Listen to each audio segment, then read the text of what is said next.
A word to the wise. We are an explicit podcast tackling choicey adult themes as well as entering spoiler territory if you aren't caught up with us in the section we're reading today.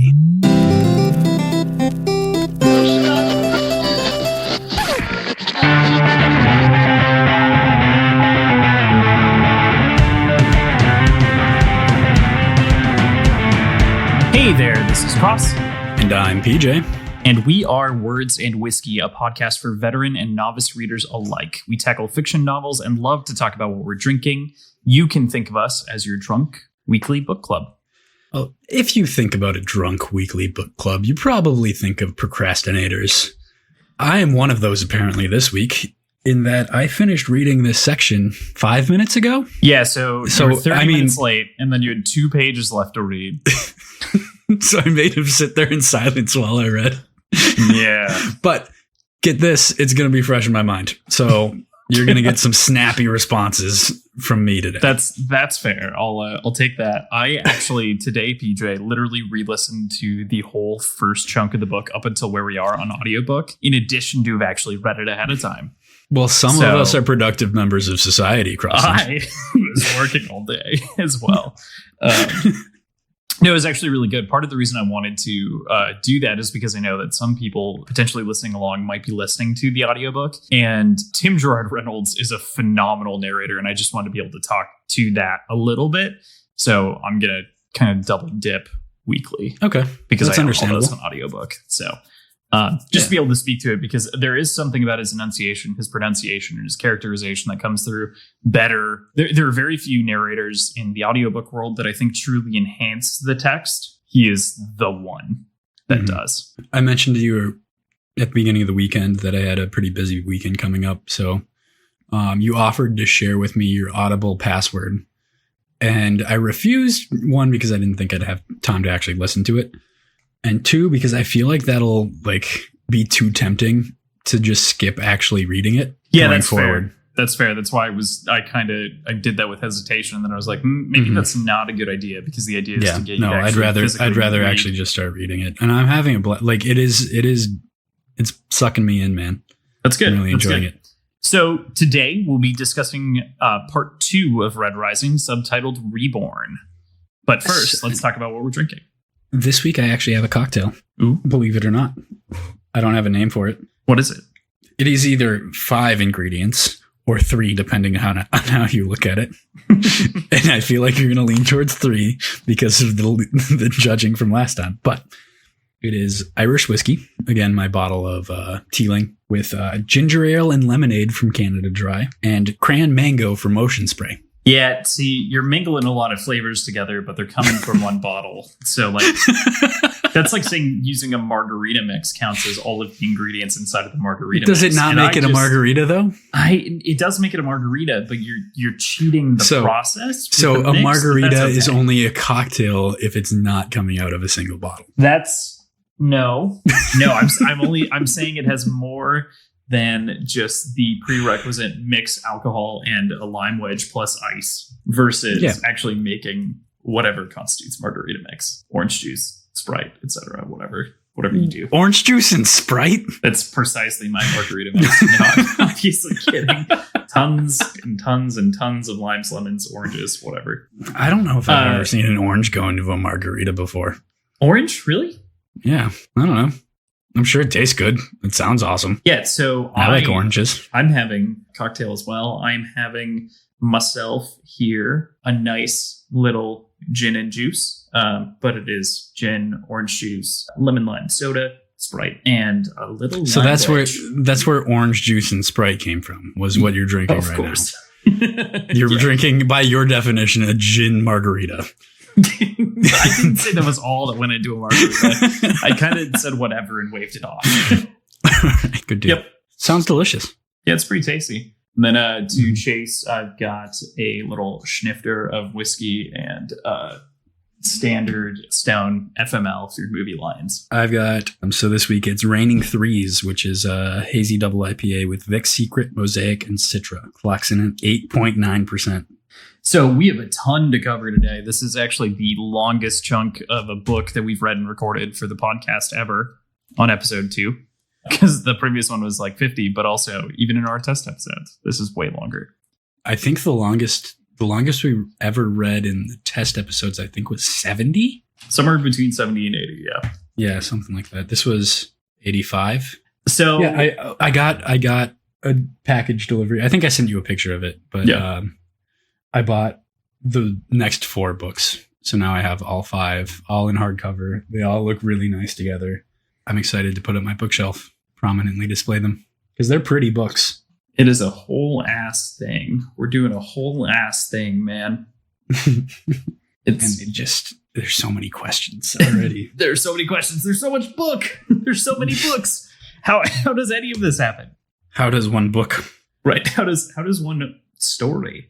Yeah. So just starting off off the bat, we awake with Darrow having just like gotten his nip snapped in Theory Snack, and the title itself is titled Lazarus. Lazarus is in the biblical Gospel of John is one of the miracles that Jesus performs, which brings a man back to life 4 days after he's dead. That man was obviously 1 1/3 times stronger than Jesus. Is that how it worked? His heart is 1 1/3 times stronger. Just number of days dead. Jesus could only handle 3. True. This motherfucker took 4. It did take 4. And we find out quickly that Neril actually drugged him with the drink that they shared, and that allowed for we don't confirm that though. That's no, it is confirmed. When does it get confirmed? He says he drugged him. That's his assumption, but he doesn't. I think, I guess it kind of. He doesn't. Conversation with Dancer, he kind of confirms. He mentions it, but he never denies it. He doesn't confirm it either. You're right. Dancer kind of shrugs it off, right? So like he's like, the last time I had a drink, I got drugged, and Dancer kind of like laughs off, and then continues with conversation. You're right. I assume it's probably true, but there's no confirmation of that, so I will not let you get away with that shit, Crossland. Fine. So we proceed to watch an escape right from the underground. And I think the quote that stands on this first page with me is, I loose a soundless scream because he thinks that he's being buried under the dirt and he's still like awake and alive. But he's not. In reality, Harmony and God, what was the other guy's name? Some little piece of shit that doesn't really matter. Wait, no, he is under the dirt. Well, it takes me, I cannot breathe. I cannot move. The earth hugs me until I finally claw my way free. Feel air, gasp oxygen, pant, and spit dirt. Because what's the next? Dirt enters my mouth. It's minutes before I look up from my knees. I crouch in an abandoned mine. Oh, yeah. An old tunnel. Yeah, he was buried alive. Well, that's fair. Buried half dead. You're right.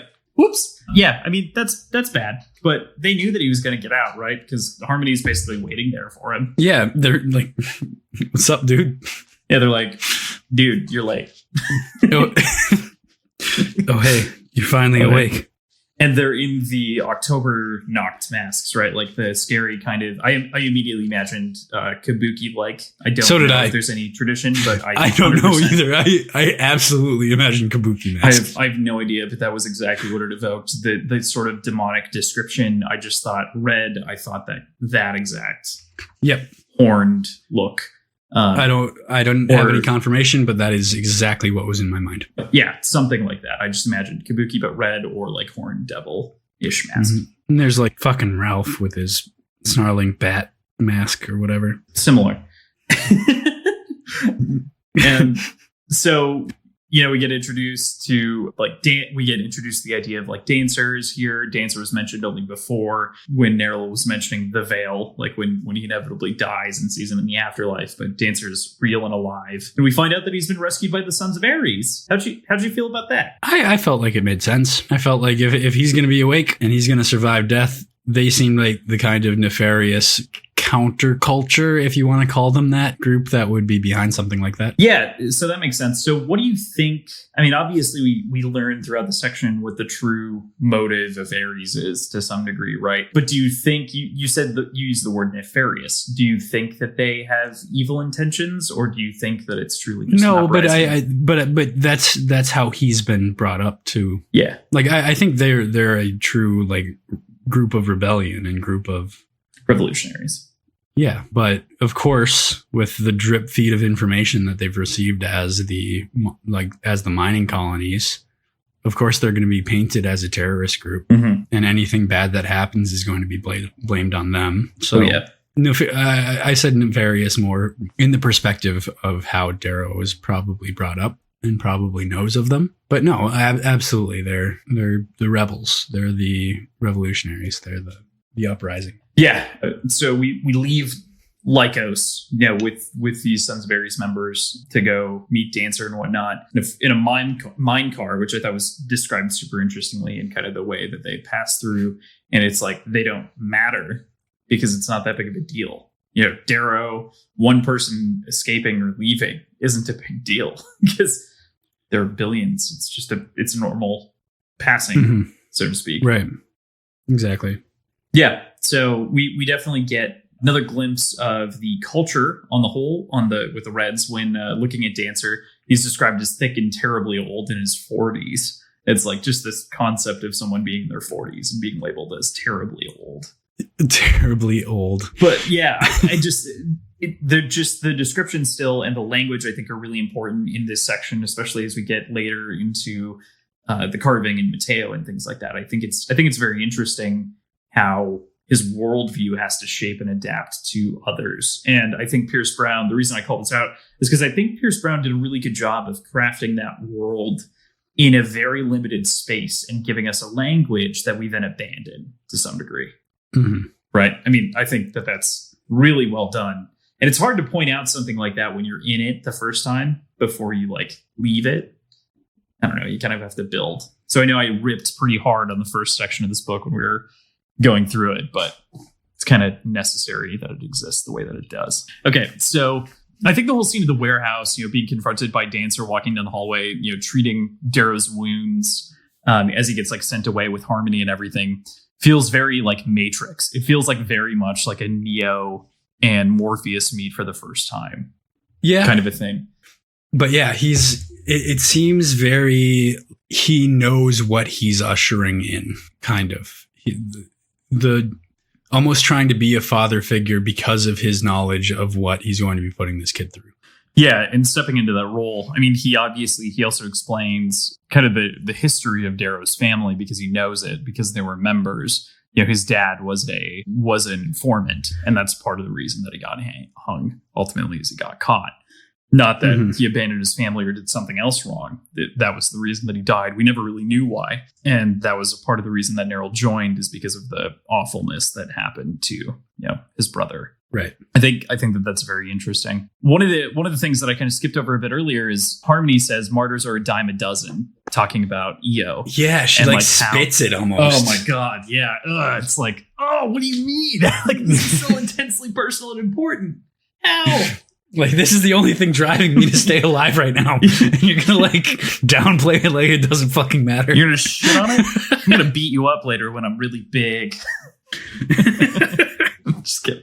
But yeah, no, it does feel very interesting to see that from her perspective and being whatever. People like this die all the time. What's the difference? She was televised. It very much kind of has that read. And she doesn't get how intensely personal that relationship is, of course, but Harmony's kind of, without saying it, she's kind of do you think we've all lost someone? That's kind of her attitude, if you were to respond anyway. Yeah, it was uncaring. You're not special. This is just how it is. Everyone's gone through this. Oh yeah. Yeah. There's something that finishes off that little section too that I really liked.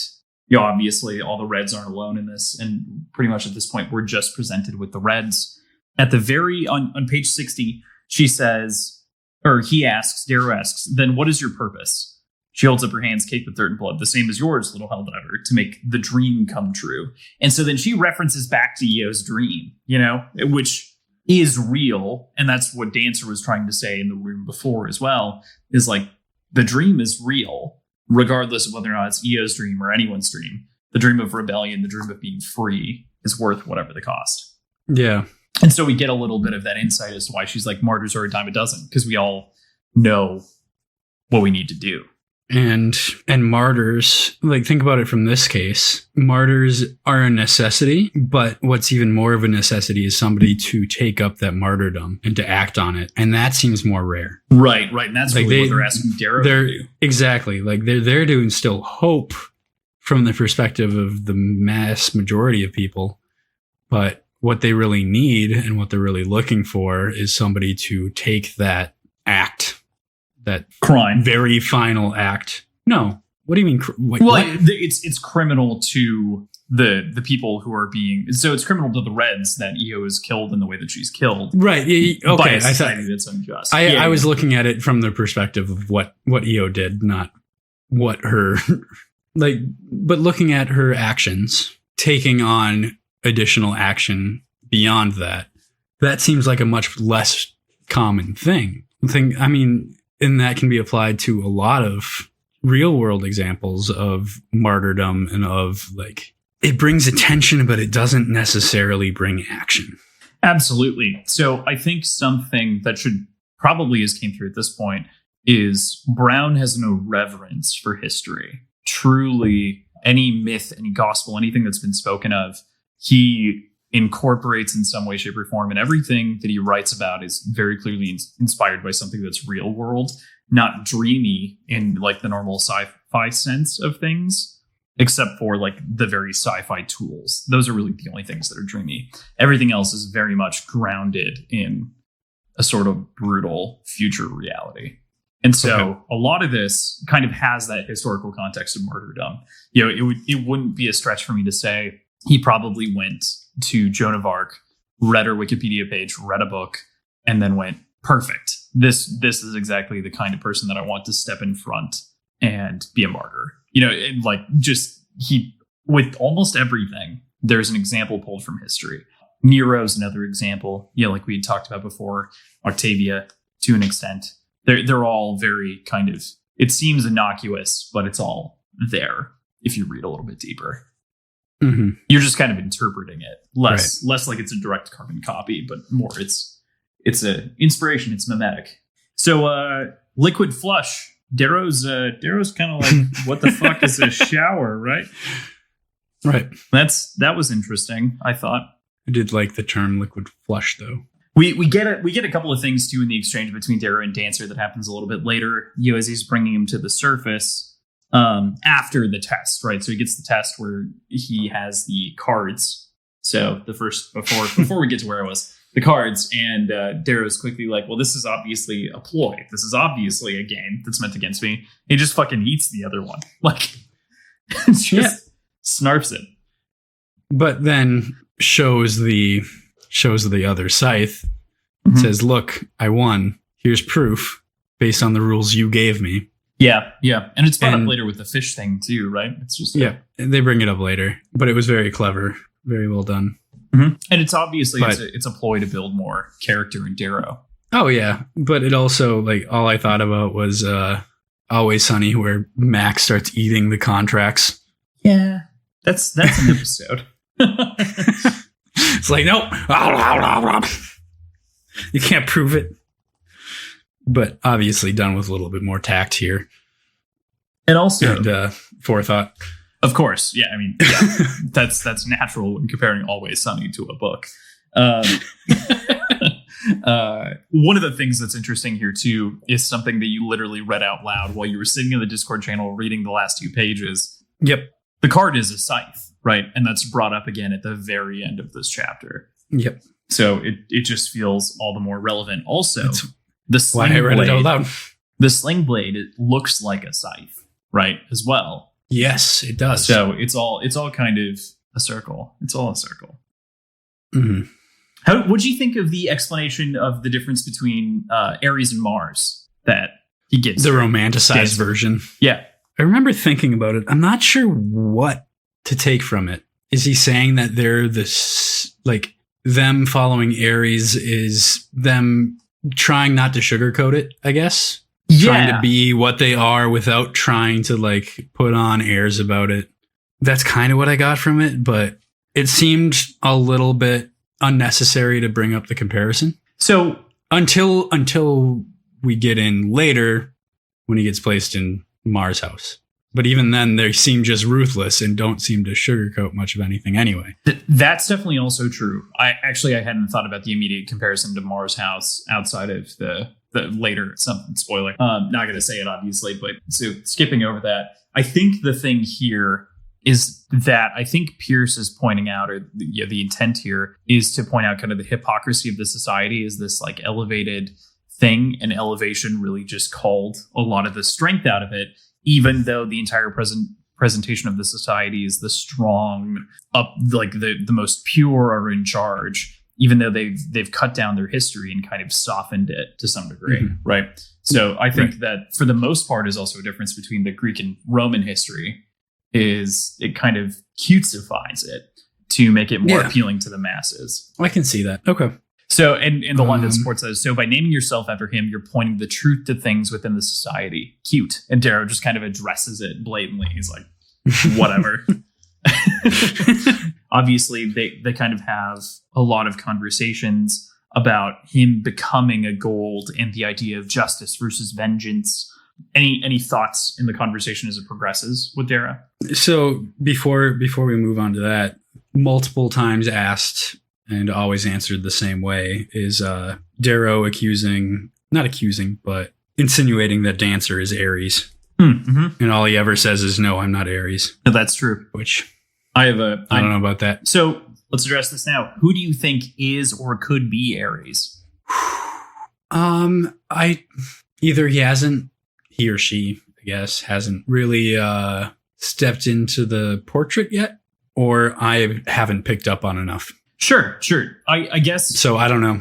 Thinking more like don't step so much on the toes of individual characters. Who? Oh, I could just be the Reds as a whole. Sure. I don't know if I'd like that answer though. Sure, but like, what would you like? What's an ideal answer? What's your projected thought? I'd like to see it be his mother. So soft-spoken, so quiet, so reserved, and it does not do anything to stop him from leaving the house when he's going to go like out and cut down EO. Seems to have really her finger on the pulse of everything that he's doing and lets him do it. Right. And he seems to think it's because she knows that he's going to do it anyway and understands that he's passionate about it. But I think it could be that she wants him to do it. Yeah, I mean that's there's a connection with his with his father as well, who was also part of it, part of the resistance, part of the informant as it was referred to, and that could have also been as heartless as it could be, a really ingenious way of kind of planting somebody within the family as a little bit more of an obvious target to draw heat if needed. Yeah. No, that's interesting. The thing that I point to when theorizing, it definitely could be a red. And I like your idea with it staying in the family. There's just so many other reds, right? Like we know that there are 1 billion reds under the planet mining. 1 billion. Like that's the number of miners. And obviously, like the breadth of the society is much bigger because we also kind of escape the boundary of Earth, and our normal expectations of what like a planetary limit is. We're truly extrasolar. But good to hear. Good to set that in. I'll lock that in for you. And when we figure out who Ares is in 3 books, we'll talk about it. No, I'm just kidding. Oh, 3 books now.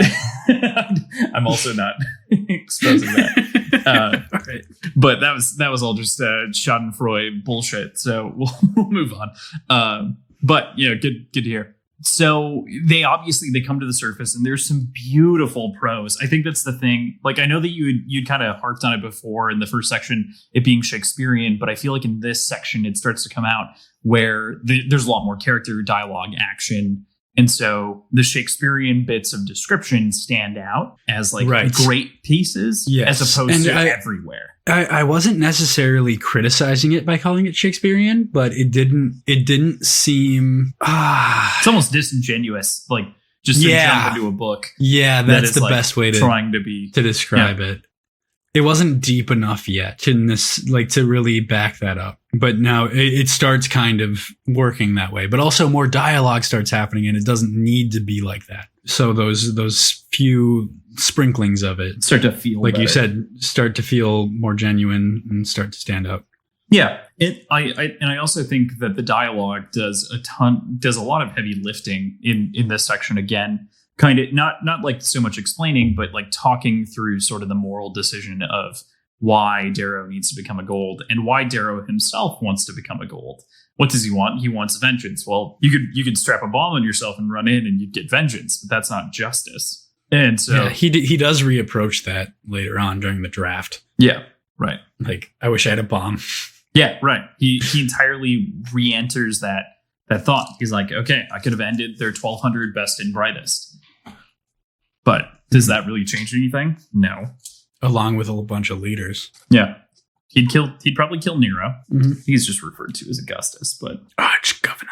And then we do get another one of those beautiful short staccato sentences here, page 66, beyond the glass sprawls a city. Like it's just small, but for someone who's used to living in a cave in a mine, that is like, it can be a grandeur picture. It can be whatever you paint it as, because I stopped at that point. I'm like, that's a really well written last sentence. I really appreciated that. It's just insane how he describes the green as like scars across the surface of Mars. And we get kind of also a full picture of the other colors too here. We get, the blue, yellow, orange, green, pink, 100 shades of a dozen colors to form a hierarchy so complex, so alien, I scarcely think of it as a human concept. For Darrow, this is jarring. This is what he expected in several more centuries. Like, he was going to have to have kids, and they were going to have kids, and then this was going to happen. Maybe, right. Going backwards just a little bit. Mm-hmm. We haven't talked about this in a while, but one of our not primary choices for choosing these books, but one thing in our minds when we're choosing them is things that will soon become adaptations to film or TV. I can absolutely see that final scene on 66 being like the end of the second episode of the TV show. Yeah, there's no question he gets pulled into this new alien world.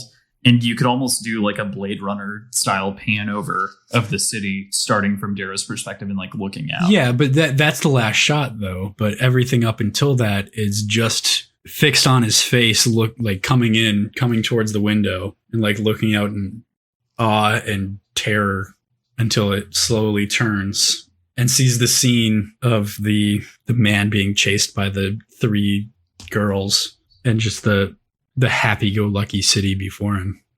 Right, versus the like harsh world that he's obviously presented with. No, good call. That's a great call. We get kind of this world. They talk about the colonization of other planets, and we also get the time frame. We get a couple of the questions that you asked previously answered in this section. Namely, how long ago did this all happen? Golds would prefer for us to forget history, and most of us have, or were never taught it. But I know Gold rose to power hundreds of years ago. They call it the conquering. They butchered any who contested them, massacred cities, continents. Not many years ago, they reduced an entire world to ash. Rhea, the Ash Lord, nuked it to oblivion. It was with Ares' wrath that they acted.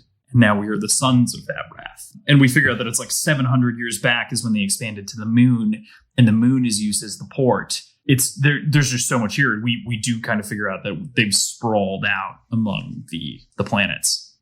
So Rhea is a moon of Saturn, in case you weren't aware. So we know that society has colonized a lot of space, a lot more than we had talked about in the previous episode. How many potential planets, moons do you think this society is spread to? And any thoughts on the differences from planet to planet or moon to moon? And any speculation on the Ash Lord? No speculation on the Ash Lord. But as far as descriptions of inhabitants, it doesn't seem like anybody's described anything outside of the solar system. But they are inhabiting both planet, like all encompassing bodies of planets and moons and asteroids, because the identity that he takes on later on, his family's from like the asteroid fields, aren't they? Wait, what? One more time? The family, oh yeah, like from the distant asteroids. Yep.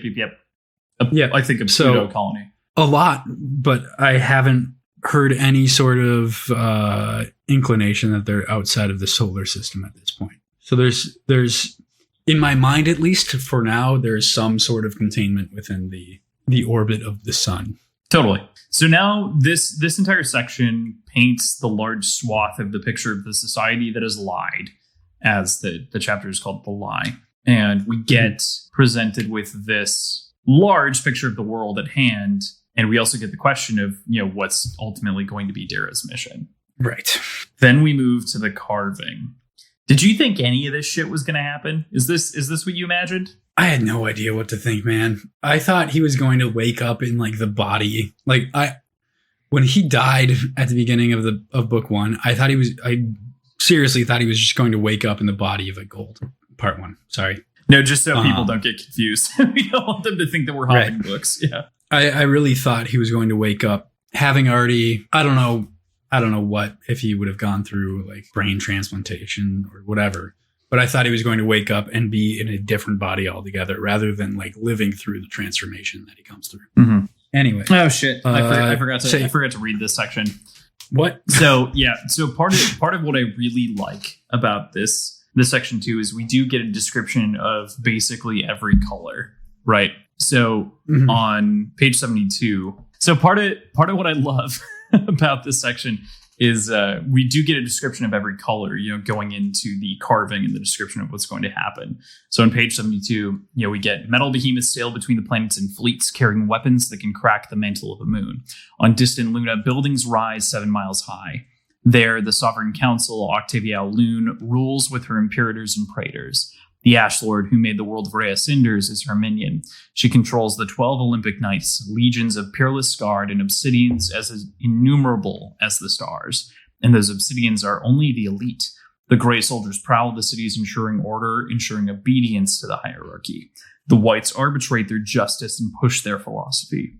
Pinks pleasure and service high colors in high color homes. Silvers count and manipulate the currency and logistics. Yellow studies medicines and sciences. Green develops technologies. Blues navigate the stars. Coppers run the bureaucracy. Every color has a purpose. Every color props up the golds. So it sounds like there are a couple sort of colors that were the same color but earned distinction. Specifically, grays have the elites that became obsidian. So no. Reds. No, because the obsidians are different, right? The obsidians have 8 fingers. Right, but they seem to have a similar, not the same, but a similar duty as the grays. Same with like the bronzes. Versus golds. Or versus golds. Yeah. And pinks versus reds. Well, pinks are actually a high color. No, they're not. Well, actually, wait. Are they? Are they not? No. Pinks are the slaves still. Yeah, but like, you're right. They're definitely still slaves. But they're like pleasure slaves. I was thinking of something else. Yeah, no worries. So it not that it actually like means anything, but it seemed interesting to kind of have a glimpse in my mind of the sort of process of creation of the different colors. Because I'm sure it started as just mostly the primary colors and it split. Yeah, and you described it as before they found more, as like thinking about it as though the factions of colors split off as the spacecraft as the jobs and duties. And they kind of did a little bit. But there's genetics to it as well, which I guess makes sense. I don't know where I was going with that, but I found it interesting. But yeah, every color props up the golds. We get more of the bloody damn, it's pretty good. Pretty good. So we also get a pretty good allusion on page 73. Also, need to back up about that quote that I just read, that long chunk of that page. That is like perfect quintessential Pierce Brown prose. So good. Okay. Good. Descriptive, beautiful, awesome. Love it. Good to know. Yes. So we get a little bit of a good allusion, a good seed here. The mission he has given me is madness. And we understand the mission from the prelude, that we had read at the beginning that you pointed out. It's like, well, obviously he sits in the crowd of golds. Right. Now we know that he isn't just like hiding. He's a gold. Becomes one. The fact that almost 100 reds have gone through the carving and failed is sort of 97 that they know of. Yeah. Which that's a terrifying prospect. What about the ones they don't know of? Right. Page 75 has a great Lord of the Rings reference, of course. I didn't catch it. Near the top part of the page. Yeah, you didn't catch it? It's so direct. You must have just like skimmed over it. So 75, we pass into a low color district, right? But in the middle of the page, 2 small men with quick green eyes and bald heads studded with metal spikes and tattooed with shifting digital codes suggest for me a trip to some place called Osgiliath. Other stores offer banking services or biomodifications or simple personal hygiene products. Osgiliath? You didn't get Osgiliath? I Dude, seriously was trying to you're think the one of who took like the Lord of the Rings class. I recognized it. I didn't remember what I thought of it. Like you literally took I knew a Tolkien I did class. We didn't talk about Osgiliath really stood out to me. No idea why at the time, but yeah. Yep, we're good. Oh man, we're good. Let's continue. Let's forget that I didn't catch it. The nerd in me hurts. So me too. I like the encounter at the entrance to Mickey's parlor, obviously with the people that they fool, who are obviously guards for Mickey, and no one should like get through. And they basically just trick them with a bomb. Like, let us in and we'll blow you up. And it's like, but blowing you up is also not good for you, right? It felt odd, but also like you're serious.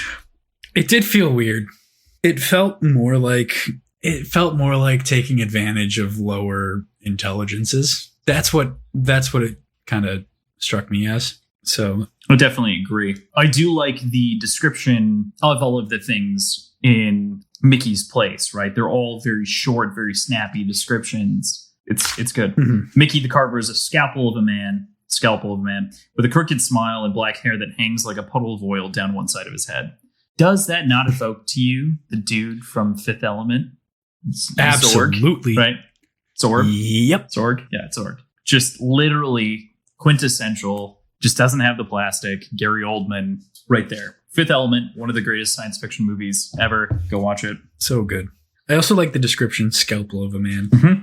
Oh, it's great. And especially the puddle of oil. Like I was somewhere between Zorg and Robert Smith. And that's entirely where my head went thinking about Mickey, especially as Mickey kind of talks. He doesn't talk down, but he does talk like a man who's been on a bunch of psychedelics and is either drunk or high all the time, kind of. Yeah. I almost got like an Edward Scissorhands description. Yeah. Yeah. And I mean, he's got 12 fingers, right? So that's interesting and different. And they're all long and kind of spindly. Mm-hmm. Yeah. What does he say? I try to ignore the fact that his fingers feel like spider legs or something. Oh, yeah. Yeah. I think it's later on. I don't know where it's at. It's definitely spindly spider webs or something, or spider legs or something like that. And I didn't write it down, but I definitely, when I both read it and heard it this time around. So on page 79, Dancer kind of reads like a fat Carl Urban from The Boys to me. Yeah, just like a badass who has a plan. Right. Yeah, plus. So it's literally like that. Like, so page 79, he's addressing Mickey and he's like, it's you have to like change colors. You have to, we're gonna have you like carve him, whatever. We have a proposition for you, Mickey. Dancer says impatiently and glances down at the cube, straight to the main course. But then we skip over, like, he's just kind of bouncing back and forth. Insane. We're bloody damn manic and we need them attached soon. Attached to him, and Mickey just like leaves and freaks out. I'm telling you, you freaks get out. His entourage blah, blah, blah, scurry away. 2 golden wings, the sigils of gold, clatter under the table, and he's like, "We want you to make our boy here into a gold." And I can't get the picture of Carl Urban from The Boys out of my head thinking about that scene. Please cast. No, that's exactly Carl Urban. Like, make him wear a fat suit. Hadn't placed it. Oi. But that's all I'll think of from now on. Oi. I need you to put these sigils on my boy's hands. Sigils? Sigils? I'm sorry. No, I could see him saying sigils. So one thing that, unless I just missed it, it didn't seem abundantly clear. Where are those wings affixed? Because there are like glyphs and stuff on his arms and hands and stuff. Yeah, so... But where do the wings go? The wings go on the hands. On the hands. There are also, depending on the gold, there are also generally like tattoos or implants on the face. Okay. So how... Are they're physical wings? No. These are like tiny little glyphs. They're like embedded pushed up tattoo, basically. Okay. It's like welded to the surface. Like think about like just golden wings like welded to the surface of your skin. And right now, the sigil that Darrow has in his hand, if you close the book and look at the spine, is that like arrow with a circle that's down above Red Rising. Okay. That's the sigil that's on his hand right now. Okay, and if I look at Golden Sun, it's the triangle with the wings. Yes, right. So that's the golden sigil. All right. And I think this whole section is just laced with golden nuggets from Mickey. Basically golden nuggets. Yes, golden nuggets. But I think it's just funny. He can think like a lion. Oh, he can think like a lion. And Ares wants it done. Ares. It doesn't matter what Ares wants, you baboon. Never mind the science. His physical and mental dexterity is probably daft as a damn bowl cleaners. It's like he just fires off this shit like nobody's business. He just does not give a shit. Yeah. Until he starts working on the puzzle. Right. And then all of a sudden he's like, oh shit. And I really like that you called that out. Actually, I didn't write it down, but 83, impossible, Mickey murmurs. Evolution, Harmony replies. And then Dancer's like, we will need to discuss the price. And Fat Carl Urban's sitting there, like, I'll pay you some money. Come on, Fat Kyle Urban.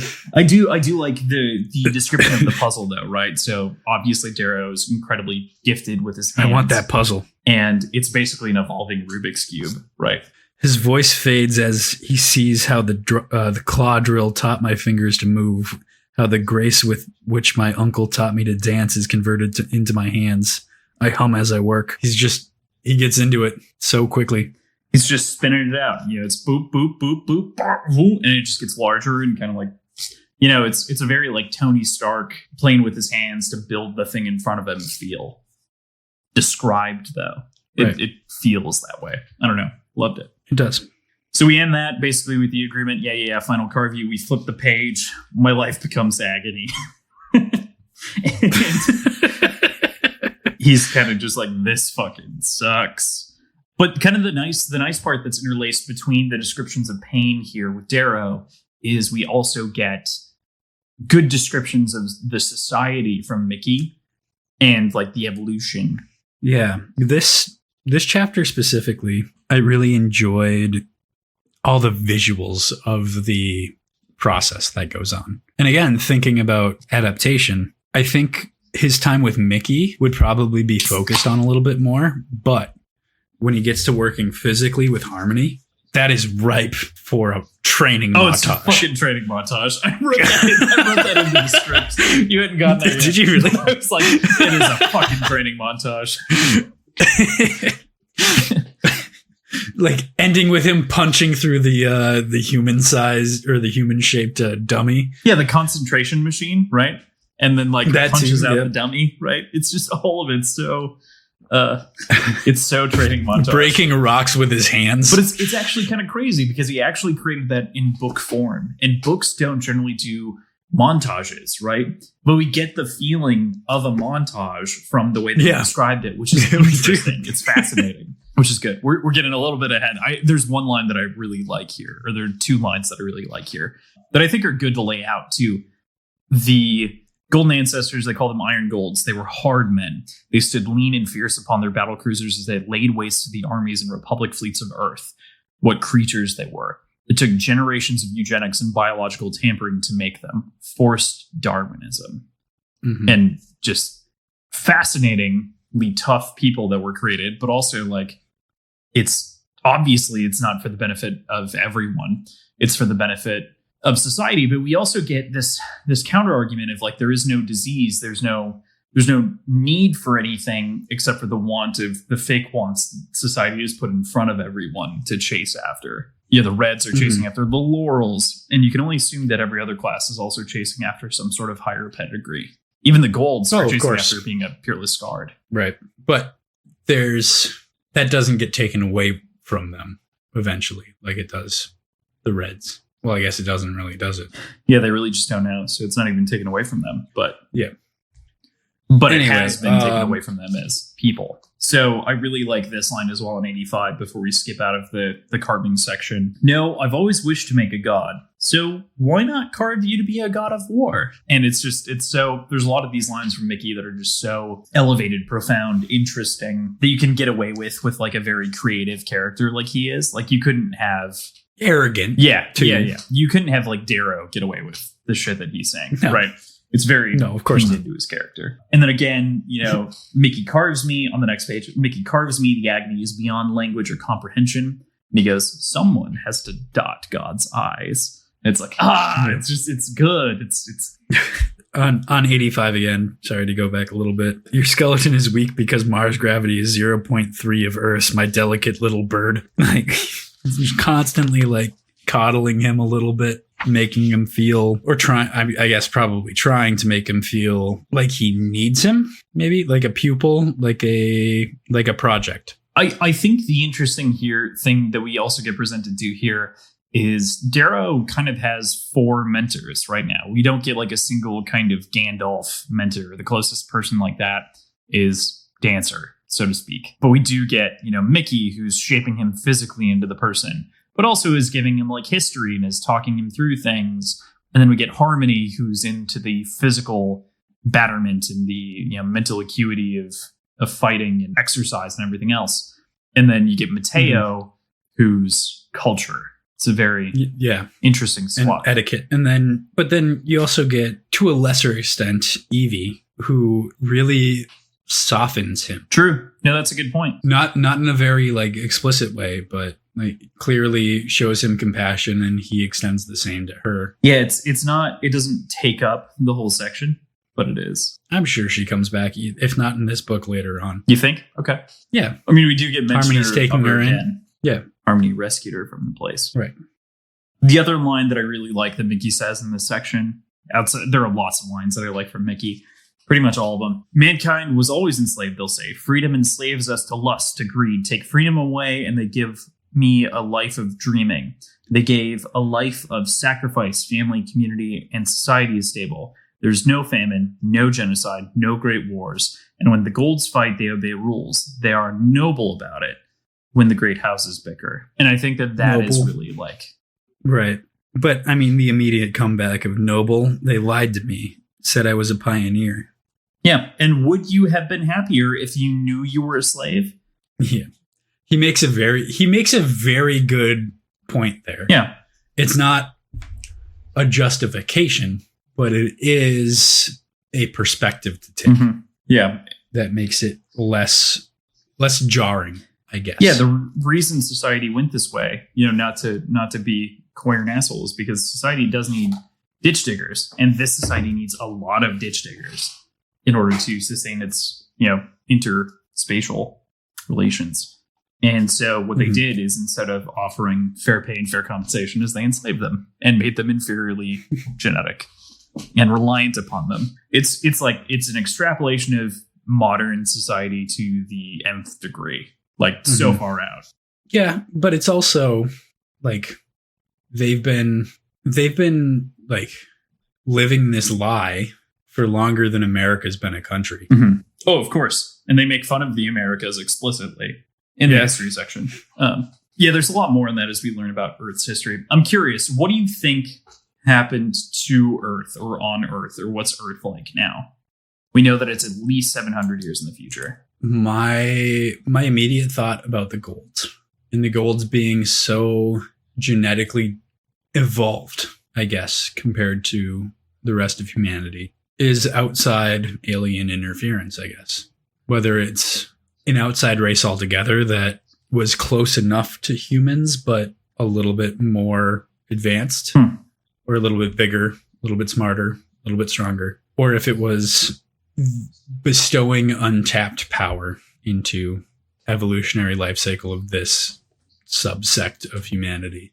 Well, we kind of get hints, though, that it's more about breeding than it is anything else, right? Yeah, but I guess it depends on what timeline we're talking about, because that is a thousands of years kind of breeding divergence.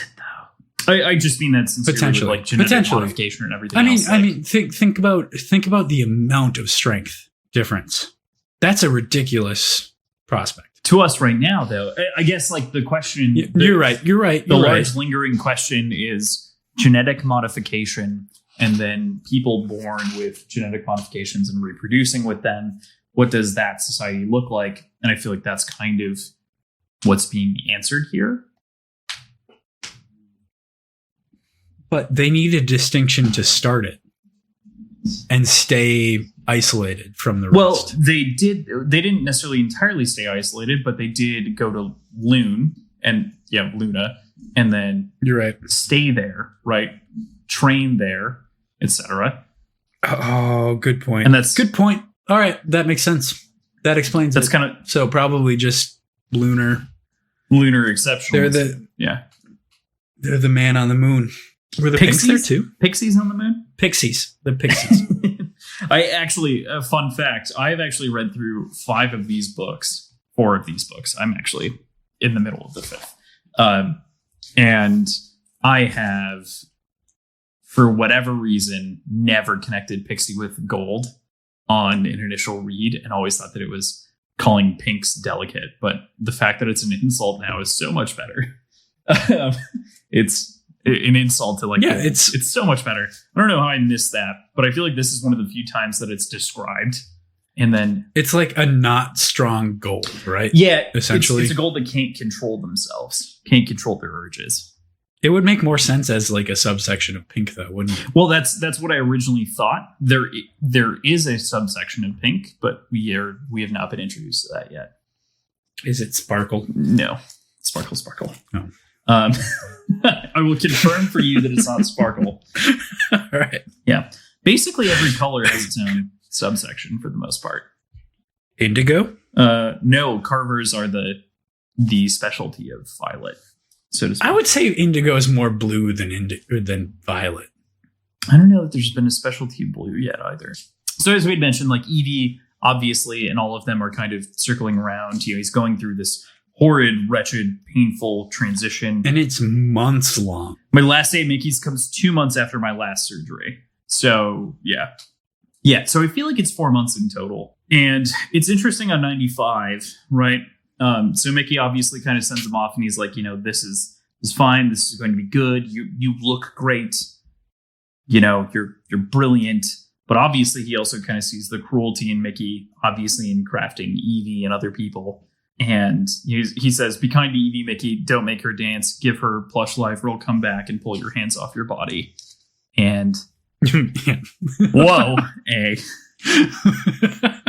B. Whoa.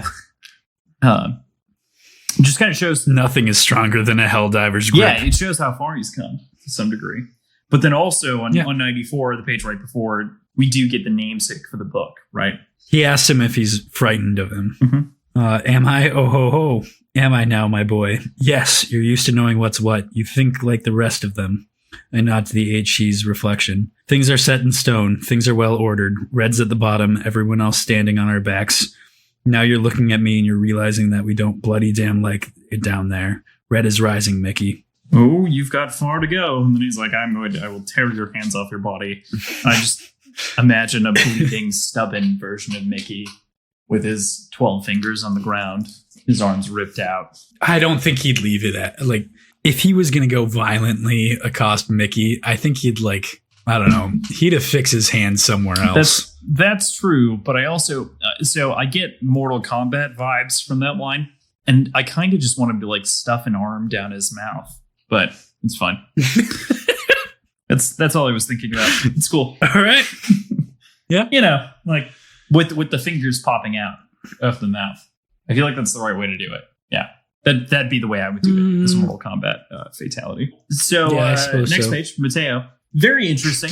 I think this entire section is very interesting, but very straightforward. It's Darrow's language sucks. And he needs to fix his language. He needs to fix his mannerisms. He needs to know what fork to use, because the gold is a refined society with hundreds of years, centuries of perfecting the technique and the stylization. And if you fuck up, they'll challenge you to duel and kill you because you insulted them over conversation or said the wrong word. Yeah, we get pictures. We get a couple of things that I think are interesting, and obviously we can go through what you think. They have a conversation about his brogue, right? So the brogue in his accent and the languages that he uses. Anything that you kind of picked up there? Anything that you liked or didn't like about the way that language changes as he goes from red to gold? I thought it made sense, and it was really interesting to see sort of the not quite our mannerisms that get changed between high and low society. Mm-hmm. What's instead of bloody damn? Gorydamn. There was a different one too. I don't remember. Slag? Anyway, but like there's slag, Gorydamn, bloody damn is the original. My Goodman is the phrase to address people in kind of a It's all very, you can tell it's higher society the way that they talk about it without having to explicitly be told like this is the right way to say it in their society compared to your society, which is the wrong way to say it in their society. Like it has an air of regality to it. And maybe that's just the style of how it's written, but it sounds pretentious and less fun to say. So it makes sense that that's the only thing that they use for expletives. Yeah, it does have this kind of pretense to it, like, well, slag that. And it's, kind of, I don't know. I think of slag as kind of like a molten rock. I thought slag was the Reds term. Is it? No, slag instead of squab. Squab is the red term. Oh, yeah. Mm-hmm. Is it though? And righto, they can't use righto. Yeah, righto is something you and I say righto to each other. I do say righto a lot. But we're gonna start saying slag more, Gorydamn, and calling each other pixies. Clearly. So yeah, I like the language changeover. It feels very interesting and natural. Obviously, he's not doing the full Tolkien thing where it's literally a different language. It's more just a localization. So one of the things that I also find very interesting is we get the description of one of the series' iconic weapons here. It's very short, but at the bottom of 97, he's pretending to hold a bottle. He's like, it's a Pauline sword, Goodman. A razor, in other words. One moment, it is soft as hair, but with an organic impulse, it turns harder than diamond. It is the only thing that will cut through a pulse shield. One moment a whip, the next moment a perfect sword. It is the weapon of a gentleman. A gold. For any other color to carry it is death. Well, I mean, I just like that he jabs him in the throat with a bottle later. Yeah, I mean, it's funny. He's like, what's shampoo? And that's one of the funniest lines in this entire section, right? Like, Mateo, I said, what's shampoo? But it was really kind of interesting to draw the comparisons. Like, the golds are brought up with this weapon, much like the reds are brought up with the mining machines. Like, every society has a tool. Oh, that's true. Especially thinking about that. This one is a personal weapon, not a tool for mining. But it was a natural kind of switch. It gave him... I felt like it probably gave him something to hold on to as far as like a natural like transition. A monkey bar, if you will. It is a weapon of a gentleman. A gold. For any color to carry it is death. So page 100. They drink from a flask. They have the conversation. Yeah. So he has the conversation about the dancer being a helldiver at one point. Yeah. They talk. Yeah. I gesture to his scars. Only a helldiver would be bit so many times without drill boys around to help him pull the vipers off. Very true. And then also at the bottom of 100 is last time I drank, Uncle Neril drugged me. I take a drink. Maybe you've forgotten what the mines are like. I'm not young. I didn't mean to insult you, Dara. It's just you understand what you're to do. And so it's kind of unanswered, but it feels like it's clear. Yeah. I find this whole scene very great because it does bond now a God, how tall is Darrow? 6'3" or 6'4"? I can't remember. Yeah, something like from that. Like a 5'7", 5'8", or something like that. So he's grown substantially and is much, much, much taller than Dancer after only a couple of months. See, what's up?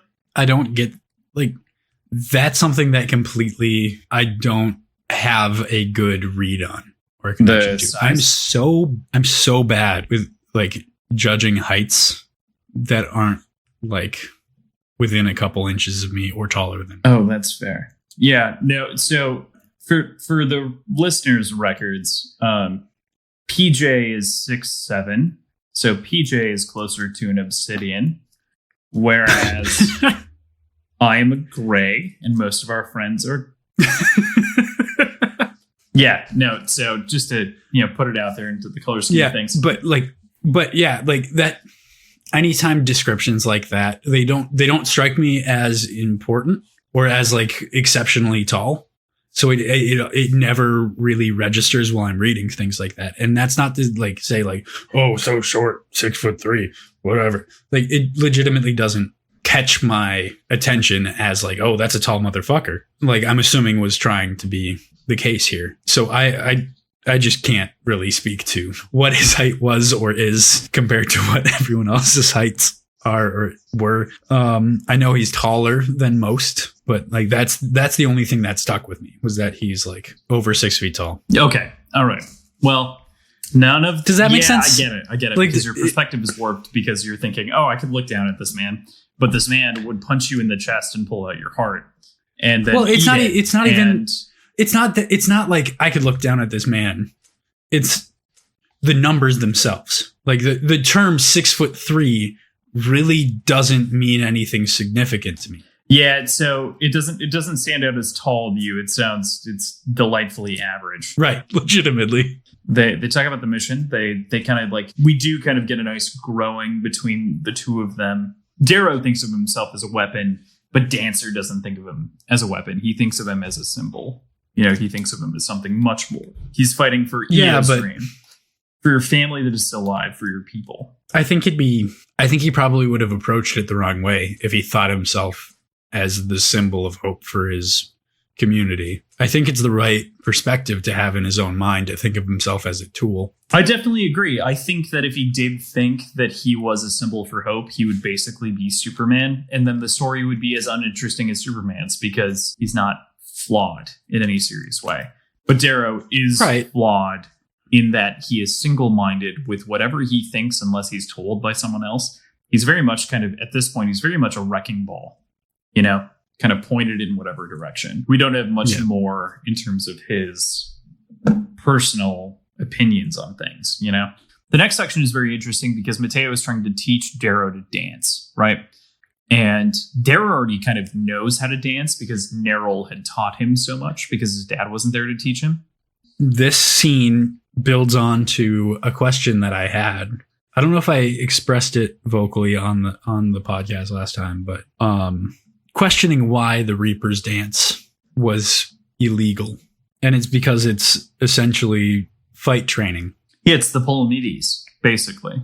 Right. But if you teach a society to dance that dance, you then also teach them the fighting style of the class that's oppressing them. Yeah, especially since they also know it, the style too, right? I really also appreciate here, like Mateo coming back at him and saying, like, you've never been out of the mines, and kind of accusing him and coming at him because he's like, it feels like it's a lie. Like, I've been presented with you as a gold, and it feels like you're tricking me because you already know these things. Right. So I think it catches him and makes him like be on guard. Like, am I being tricked kind of deal? Mm-hmm. Yeah. And I think what's interesting here too is that Mateo is so incredibly aware of what's at risk for him that he also puts it on Darrow, right? Yeah. In the middle of page 104, the Obsidians will catch you and give you to the Whites, and they will take you to their dark cells and they will torture you. They will pull out your eyes and cut away anything that makes you a man. They have more sophisticated methods, but I wager information won't be their only aim. They have chemicals for that if they want. Soon after you tell them everything, they will kill me, Harmony, Dancer, and they will kill your family with flesh peelers and stomp on the heads of your nieces and nephews. There are things they don't put on the HC. These are the consequences when the rulers of planets are your enemies. Planets, boy. Right. And it's demeaning and also gives a grandeur to the sense of his mission. I felt like that kind of comes full circle a little bit. Like this was a little bit of him saying, remember where you came from. Like, remember, you're still, no matter what, if you get found out, you will be treated like the red that you are. And on the top of 105, He crosses his arms. If you're lying to me, ellipses, I do not lie to low colors. Like, he knows. Like, he knows where he's coming from. Yeah, I was going to say it's not even ellipses; it's italics, right? So it's like no. The ellipses, the ellipses is in the sentence before. I meant to say, like, I never know the right way to say that out loud. What do you mean? The ellipses. Yeah. When somebody gets cut for some reason, when someone gets cut off in dialogue, and I'm reading through both of it. Anyway, I feel like that probably, it doesn't go into like how Mateo responds to that, but the fact that it just ends the conversation right there kind of tells me, all right, Mateo gets that he's passionate about the oppression that he's felt and is probably telling the truth. I don't know. Yeah. No, I definitely agree. I think that it does paint that picture that they have equal stakes, even though exactly. Like Darrow is a gold, quote. Looks like a gold. Now. But yeah, like he points out, like Mateo has only ever seen him as a gold. He didn't see the transformation. Yeah, he didn't know that he was a small red boy with red hair, smelling of rust. He just saw the fucking bad eyebrows, right? How many more generations do you think it'd be before they became like naked mole rat style? Like, that's right, it's naked mole rat. Like weird, like golds. No. I mean, reds. Like weird subterranean. Several hundred more, I think. All right, yeah, probably. We've got a lot to cover. Yeah. Okay, so we also get introduced to Darrow's new name, which is Darrow Au Andromedus. He's obviously the inheritor, as we described previously, of a pair of dead parents. He's originally supposed to have a different name, but turns it down. Caius, I believe. It's something like that. So my one thought, and isn't addressed anywhere, he was hanged and it was televised. Was his name not at all associated with that? Do you think they keep a record if there are a billion Reds that just mine underground and randomly died? One that gets executed by the Archgovernor himself? Maybe. So one of the things that they kind of mention in passing is that the Archgovernor was really just there out of luck. And that's the only reason that the entire scene with Io was filmed in the first place. And that's the reason that like Darrow was also punished for everything, is mostly just a series of coincidences. Yeah. On the front end.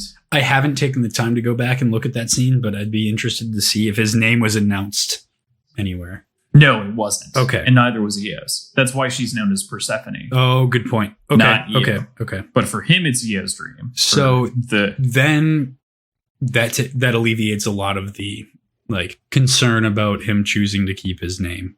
Yeah.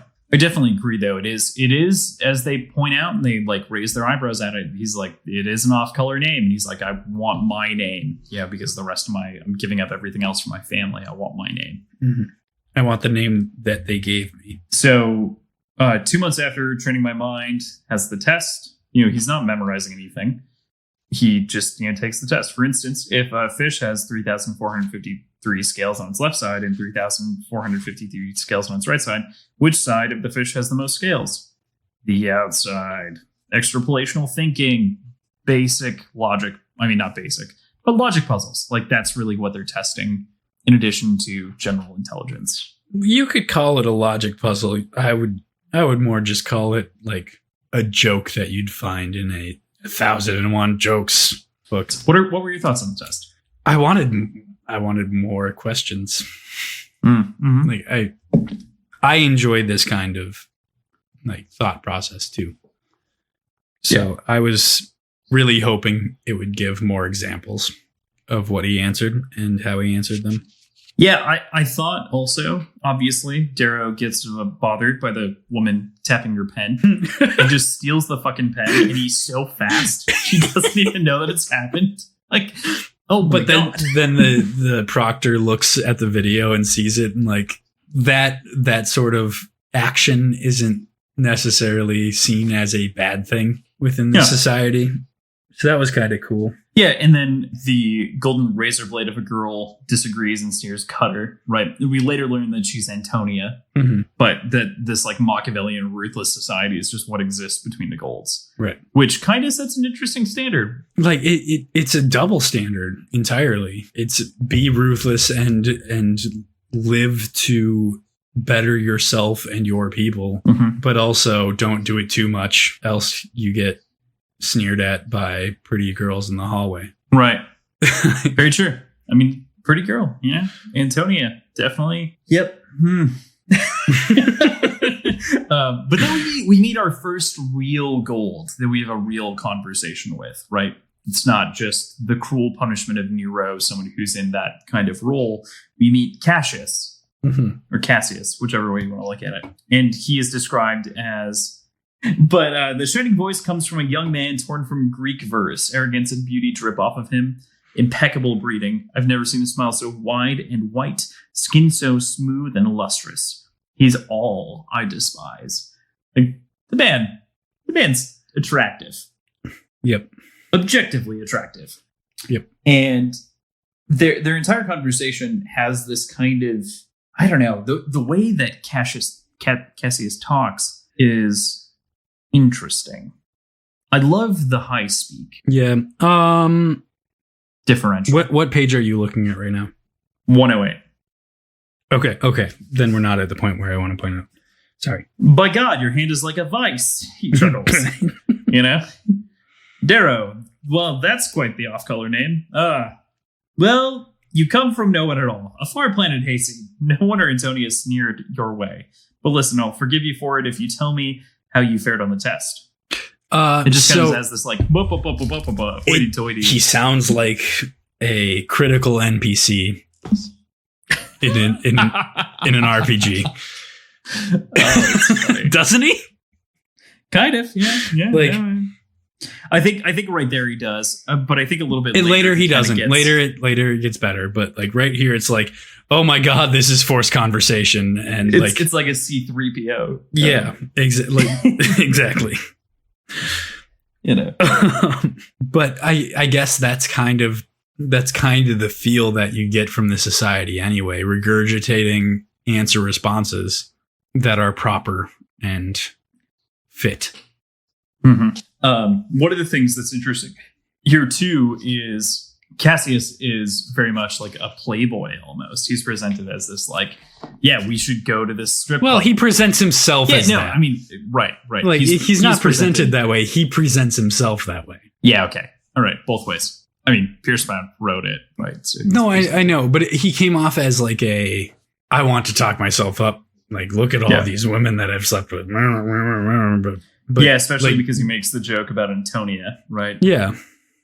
He's like, well, I would know, you know? Yeah. Like he sounds like an overzealous, self-conscious teenager that hasn't ever actually had sex with anyone, but doesn't want anyone to know it. And with that, his dad is the second most powerful man with a fleet that's like twice or 2 or 3 times Augustus's fleet size. Right. Yeah. And their families have been constantly warring. Very interesting, though, to have this, you know, one of the 2 Bolognas that we meet here. And one of the things that I'll say is one of the things that I cherish and love most about Red Rising is this sort of like interest in the way that family and siblings operate within a family. It's not just this one interaction. It will be perpetual throughout the series. It doesn't spoil anything at all. It's just a matter of, it's very interesting how families operate inside of the society. Yeah, I mean, that's what I was starting to get to when I learned I was a page ahead in what I wanted to say. So middle or end of the second to last paragraph on 109. Apparently the families hate one another. Seems like they have a nasty habit of killing each other off. Baby pit vipers indeed. And they talk about the pit vipers and how the young don't have control of their venom, which is the same for a lot of juvenile snakes. Specifically, the one I'm thinking of is water moccasins, the ones to really like be wary of are the babies because they still have venom. They don't have any control over it. So once they bite you, all of it goes. Even if it's not as much as an adult, it's still more than the dose that an adult would administer. Very true. So, and they talk about it just that sort of lack of control, the lack of self-control. It's especially like self-referential within this part of the book, which is to say, like this part 2 at the very beginning, Mickey's like, part of the reason you were able to survive is because you have pit viper venom going around your heart forever because it doesn't leave. You're lucky. You just have a strong heart that's built up this tolerance. And we also get Neril, who's disabled because of pit viper venom, because he was a crawled drill operator. And now he's saying all of these golds are like pit vipers. He's basically like walked into a nest. Right. Which I think he even alluded to in the prelude. Yep, I think he does. In addition, one of the lines that I really like here is him denying the opportunity to go to Aegea. Him basically saying, unfortunately I cannot. And Cassius kind of jumps. He's like, as though like he thought he couldn't afford it. And he offers. He's like, don't worry about it, my good man. I'll pay and all that. And it just kind of like Cassius is kind of good hearted. Like it gives an impression that he's like, I kind of want to make a friend here. Like, so, I may be playing some political game, but like I also there's where I'm getting with it. Like, is he good hearted or does he recognize that he'd be a good ally? Yeah. Okay.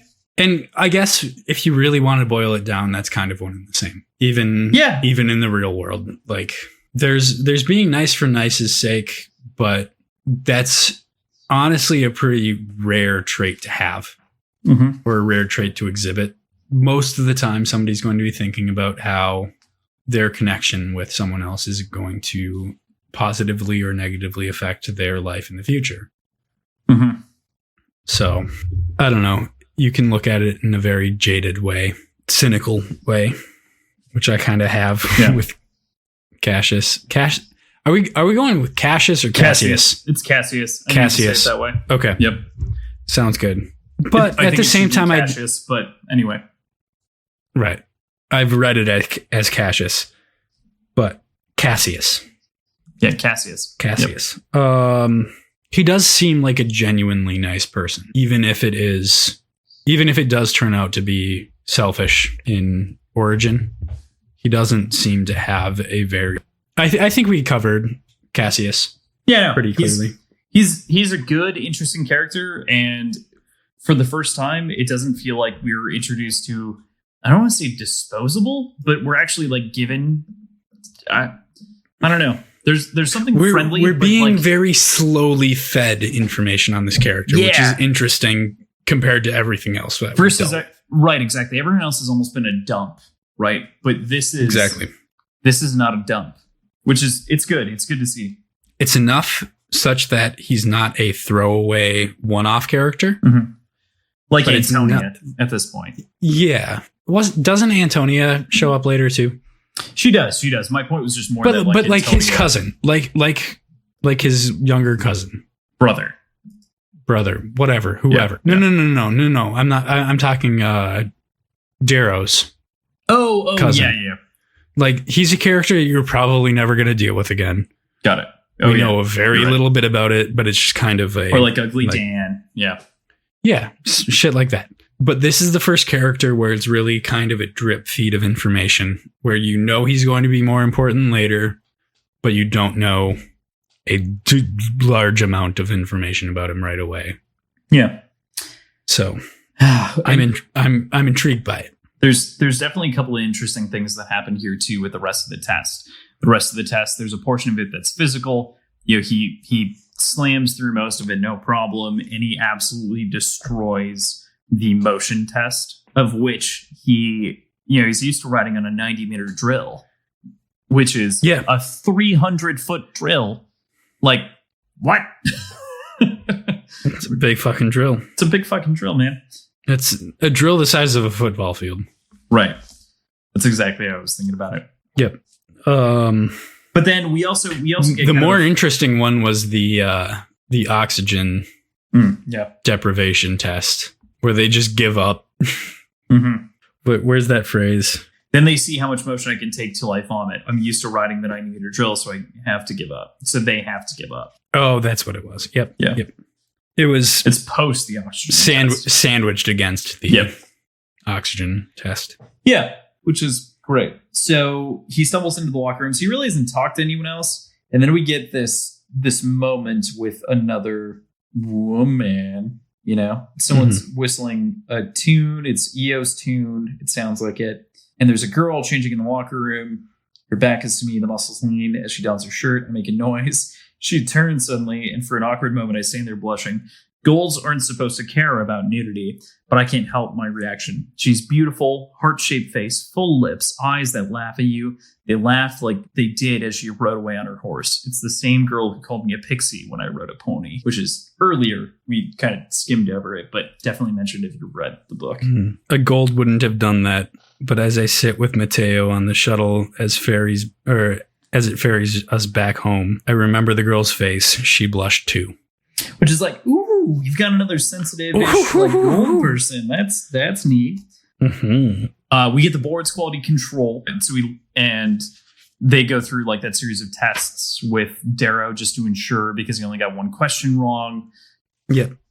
So they never dig into how he passes that without triggering the lie detectors. Well, so they say that they gave him an initial lie that signaled him, right? Which is, are you the family Andromedus? Yes. Are you the Aurea genius? Yes. I lie through my teeth, ruining their control questions, because those are supposed to be easy yeses, to which he can now. Yeah. So he ruins the rest of it by setting that standard with the way his heart was reacting.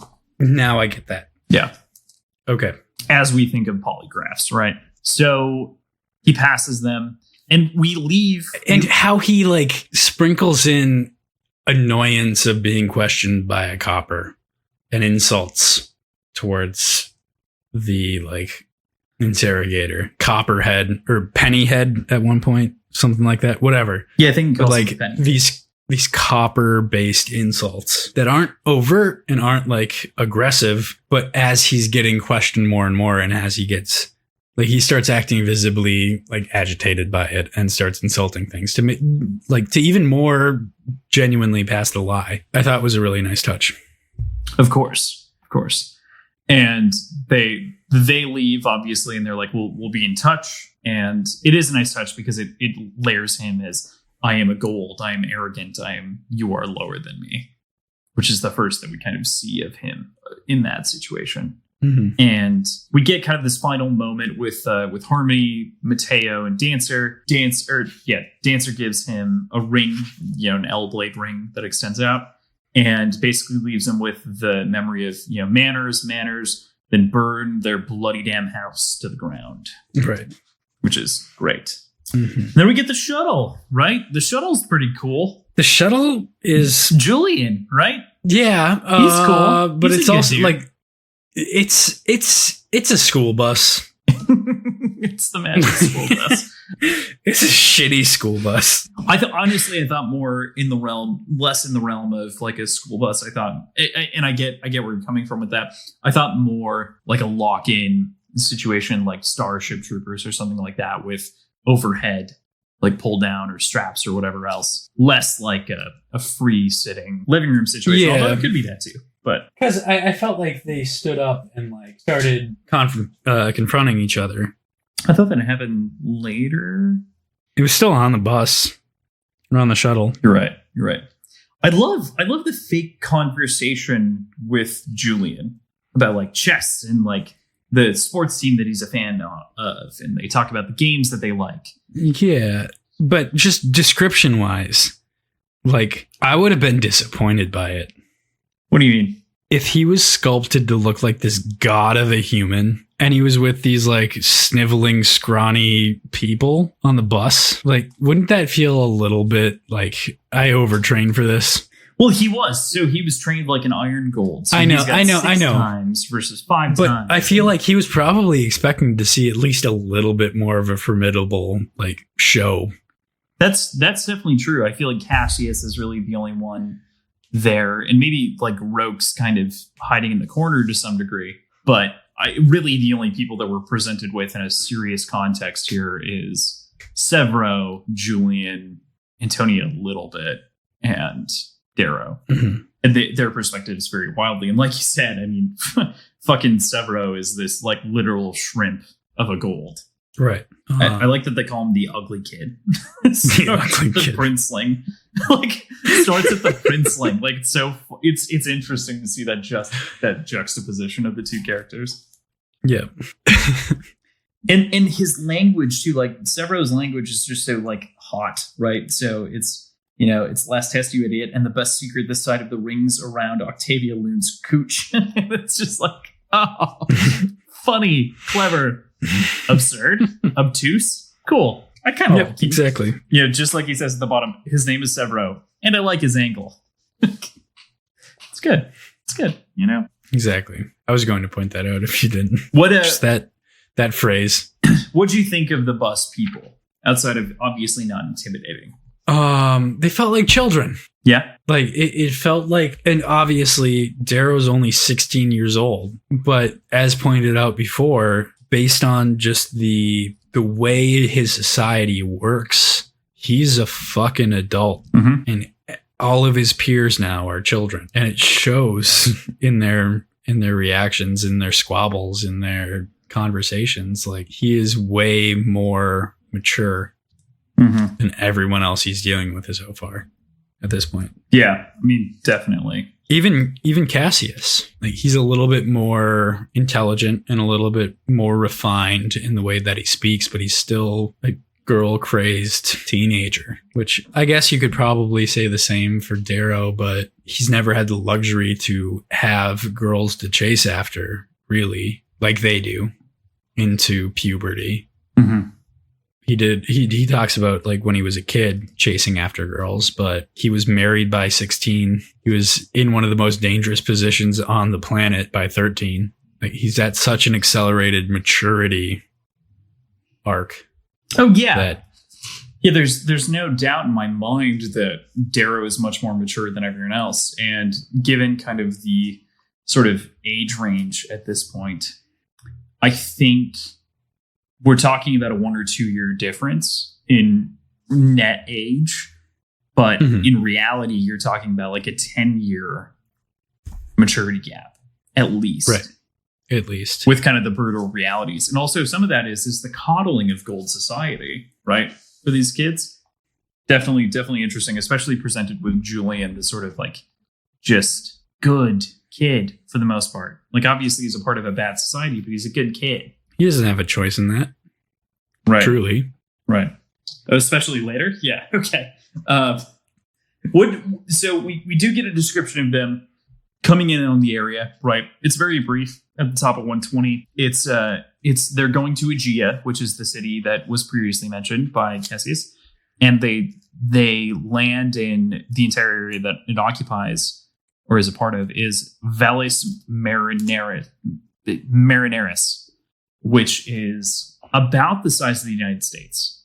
It is an actual valley on Mars that is about the size of the United States. Okay. Just like a canyon, right? That's a countrywide. Kind of nuts to think about. Really cool to look at the pictures, though. I'd highly recommend just a quick Google on that. It's good. I'm not saying you have to do that right now. It's more to people. Not right now. Fans. Yeah. But yeah, I will. Definitely Absolutely. do it. So Nero. I'm assuming I know what you're talking. Like knowing pictures of Mars and like all the pictures I've looked at of Mars, I'm pretty sure I know exactly what you're talking about. I just didn't know the name of it. Yeah, I didn't know this one. Just for comparison context, but it doesn't make it any less like you might know it. You probably know it. But we learned a lot from Nero's speech standing in front of here that we didn't get in the initial prelude, right? So it kind of we have differing perspectives from the prelude to here, right? It's not like it was copy pasted from here to the beginning of the book. It's kind of like is this the same speech? No. Well, I mean, it's not the same. Like, is it supposed to be the same scene between the two speeches? That's a good question. Or is the speech at the introduction a separate speech that will happen at a different time in the story. I feel like obviously word for word, it's not the same, but so power must be claimed, wealth won, ruled, dominion, empire, purchased blood. You scarless children deserve nothing, right? So it's clearly before they earn scars. So there's a lot in Nero's speech, like we were talking about. It does vary from the intro speech, but we learn of all of these specific places. We get kind of a picture of the other institutes, right? Which I thought very interesting. We learned that there are 2 institutes on Earth, one on Luna, one on the gas giant moons of Europa, of the Asteroidean Greek cluster and the Asteroidean Trojan cluster, of Mercury, of Callisto, of the joint venture of the Enchiladas. Enchiladas? I hope it's differently than Enchiladas. And Ceres and the far pioneers of Hildas. It's like Pluto doesn't have one, but pretty much everything else that you could imagine in the solar system has one. Right. That's inhabitable, which is interesting. There are so much of this it reads like a fascist speech, like it should, but also there is something at the core of fascism that is obviously inspiring. And that's part of what he's like leaning into here, is that there is this kind of like big grandeur sense, but we're on the wrong side of the coin. So we don't see the grandeur, right? We're not being presented with it because it's not our perspective and it shouldn't be. But all the other golds are sitting there, obviously worshiping everything that he's saying. And we're given the opposite perspective of like, oh my God, please don't discover me as a fraud. Please don't figure it out. Right. On 121, one of the lines that I really like as well is, the ships are like specks of silver in an ocean of ink, and I am so much less. Just so good. So good. And he breaks it up into savagery, ascendance, and decadence. The great rise because of the savagery. They rule in ascendance. They fall because of their own decadence, and kind of breaks up societies in that way. It's just good. Right. The use of the term decadence is not lightly used here. Like he uses decadence quite a bit when talking about the golds from the beginning. Yeah. Well, because the peerless scarred are their superior, right? And pixies are the epitome of decadence. Right. And even the bronze. Yeah. Like, it's just both are bad in that way. Mm-hmm. So good. He also like shits on EO here. Martyrs, you see, are like bees. Their only power comes in death. How many of you would sacrifice yourself not to kill, but merely hurt your enemy? You're saying that all that EO did is like poke you with a sharp stick? Like, oh, okay. Like we know it's penetrated into the gold hierarchy based on the girl humming EO's song in the locker room. Like we know it's truly more influential than what he's making it out to be. But you can truly like feel propaganda, I guess, is wrapped into this speech as well. Oh, of course it is. And on top of that, we're obviously shown Darrow's perspective. And you can literally like feel his hate seethe off the page.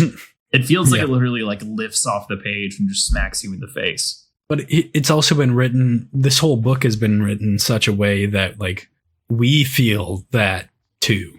Mm-hmm. Right.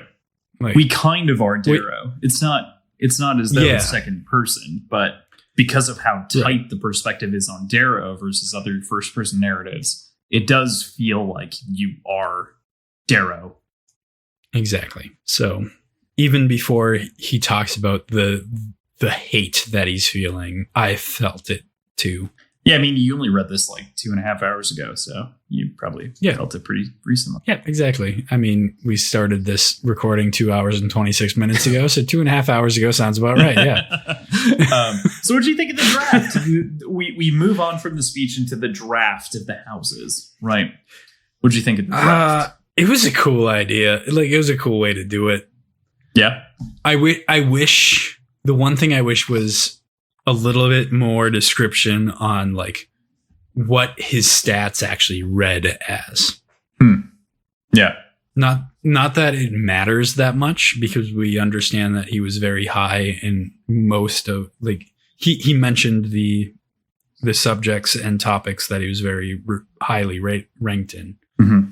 But it would have been cool to see like a data card. Ooh, yeah, that would be and interesting. Like physically, and to printed on the compare page. it directly to the data card of the two people sitting directly next to him. Mm-hmm. But they don't actually go into any actual numbers, which I feel like is the right move, unless you're really prepared to stand by flesh out an actual system forever. Right. Then you have to adhere Yeah. to whatever rules you're putting in place. And that's an undertaking, man. Like that would take a couple full days of writing out like the rules and the scales Mm-hmm. of all of the rankings. So it makes sense to not like explicitly call out exactly what his ranks were, but I really wanted to see them. Yeah. Mm-hmm. Yeah, and we kind of see different groups move between, right? So we see Apollo approach, we see Minerva for a brief period, and then we get Mars, right? Which there's some irony in Mars showing up, right? For a guy who's the son of Ares. Like, it's kind of funny. Right. It makes sense. Yeah. Their sort of identifying trait is rage. With the Rage Knight, yeah. Lauren, Al Arcos. Hmm. Which Al is just used as a bridge to the last name. Of. Yeah. That's of, correct? Yeah. Right. He was picked 10th Which out of 1,000. out of technically 1,200. So it does say out of 1,000, but it says Yeah. before and after 1,200. But I feel like It does. 1,000 was just used for the weight. But yeah, I mean, it definitely puts a lot of merit. And we're also introduced to our first Olympic Knight, which was mentioned earlier. And that's Lorne, like you'd mentioned, the Rage Knight. Third greatest man on Mars. You know, his presence is sort of gnarled and intimidating. I kind of think like an oak tree to some degree, or a willow tree. You know, how they like grow over time and grow over themselves and everything else. Mm-hmm. And we also get Fitchner, who's interesting. What do you think? What do you make of those two characters? So I think the thing with Fitchner that's really definitive is he talks about how quickly House Mars generally burns out because they generally choose the kids, and Right. you know, napalm lasts about and then snaps. You know, Yeah. and he chooses, and Darrow. God, chooses it the sounded kid. so perfect. It sounded so perfect for Darrow. Yeah. But yeah, the choice to kick him in the shin Mm-hmm. after he explicitly said, if you punch me back, like, I'll have you dragged out of here. But he didn't punch him back. He kicked him in the shin, which is defiance by not breaking the rules at its best, Mm-hmm. I guess. Yeah. What is it? My statistics. Supposedly, I am very rash and have upper outlier characteristics in intuition and loyalty, and most notably, rage. Which, you know, tracks. Yeah, it does. Hope you're available next round from the Mercury. Yeah. From Mercury. It was kind of cool. Yeah, it's interesting to kind of think about it. The way that I pictured the scene is the way in like the very first Star Wars movies, the way that the Senate chamber is depicted, with like people floating around and like coming up and then floating Yes. away. Like it was very much this like large wide open room, but they're just kind of Where there. all the ET aliens are sitting. Yeah, in one of those shots. God. Yeah, that's exactly what I was thinking Right, of. right. It's this like giant Was wide open room. Sort of similar to that, but like half of it. Yeah. Just instead of having like a full circular auditorium, just half with the stage up front and like a half circle around it. That's exactly how it is, how I imagined it as well. Not with the ET characters, you fucking weirdo. You said that, not me. No, but you said the Senate. From Star Wars, yeah. Okay, DJ. I'm putting this on you. Okay, maybe I imagined the ET people. I didn't. Yeah, but so the characters I are wish I interesting introduced here. But then we move after he gets drafted into his classmates, right? So the people that are going to be with him. We also get very much so sort of Harry Potter style True. feast. Yep. With a giant fucking table with 1,200 students at it. And the concept of Primus also for their individual houses, right? We now know that. So I didn't quite understand that. That is, I understood the idea behind it, but the way he described it was with him as A-1. A single bar floats to the right of my name. A-1 floats to the left. The first to get 5 bars becomes Primus of the house. And then it later says A-5 floats behind or beside her name. It is the second closest score to mine at the table. But later on, like the next page or a page or two later, he talks about like other people with different scores by their names that are like clearly closer than that. A-6 shimmers by his broad smile. Blah, blah, blah. But there's one that has like the exact same like bar and A-1, and that's never mentioned. Yeah, so I see a small kid from the shuttle, Servo, at the very foot of the table. Severo, sorry. The salt of the earth is not making friends, and neither am I. Cassius glanced at my -1. Oh, nope. That's different part. There's someone else that has. Yeah, there's one with a -6, which is lower because they fucked right, up. But there's somebody with a bar and a -1 also, isn't there? Yep. So so another boy sits directly across from me. -1 and a golden bar floats by his name. But he had already said that the -5 beside her name is the second closest score to his. Oh, second closest, that'd be the guy that shares the score with him, I guess. Yep, which I think is Roke, right? No, Priam. It's Priam. Yeah. Yeah. So I think I just misinterpreted it with the term next closest, second closest to mine. This entire thing is kind of difficult to track, but the point being the first of 5 bars ends up being in charge. So where's the minuses come in? I think it's supposed to be -1. But honestly, I don't remember. Like, I don't think it's supposed to be -1. I feel like it's supposed to be -1. Because it's more of a marker of where you're at in the overall hierarchy, not a marker. That's why they're both at -1, is because they're tied for they're first. But they're -1 with a golden bar. Yes, they both have golden bars, but you can be lower for other reasons before the bars come into play. Okay, that's why they're like -6s and -5s. I would like a breakdown of how that ranking system actually works. Totally agree. It does come in a little bit, not to totally assuage it, but I do feel like that is one of the tougher parts to follow right here. So I assumed it was dashes until I saw that like he was higher than other people and had a 1.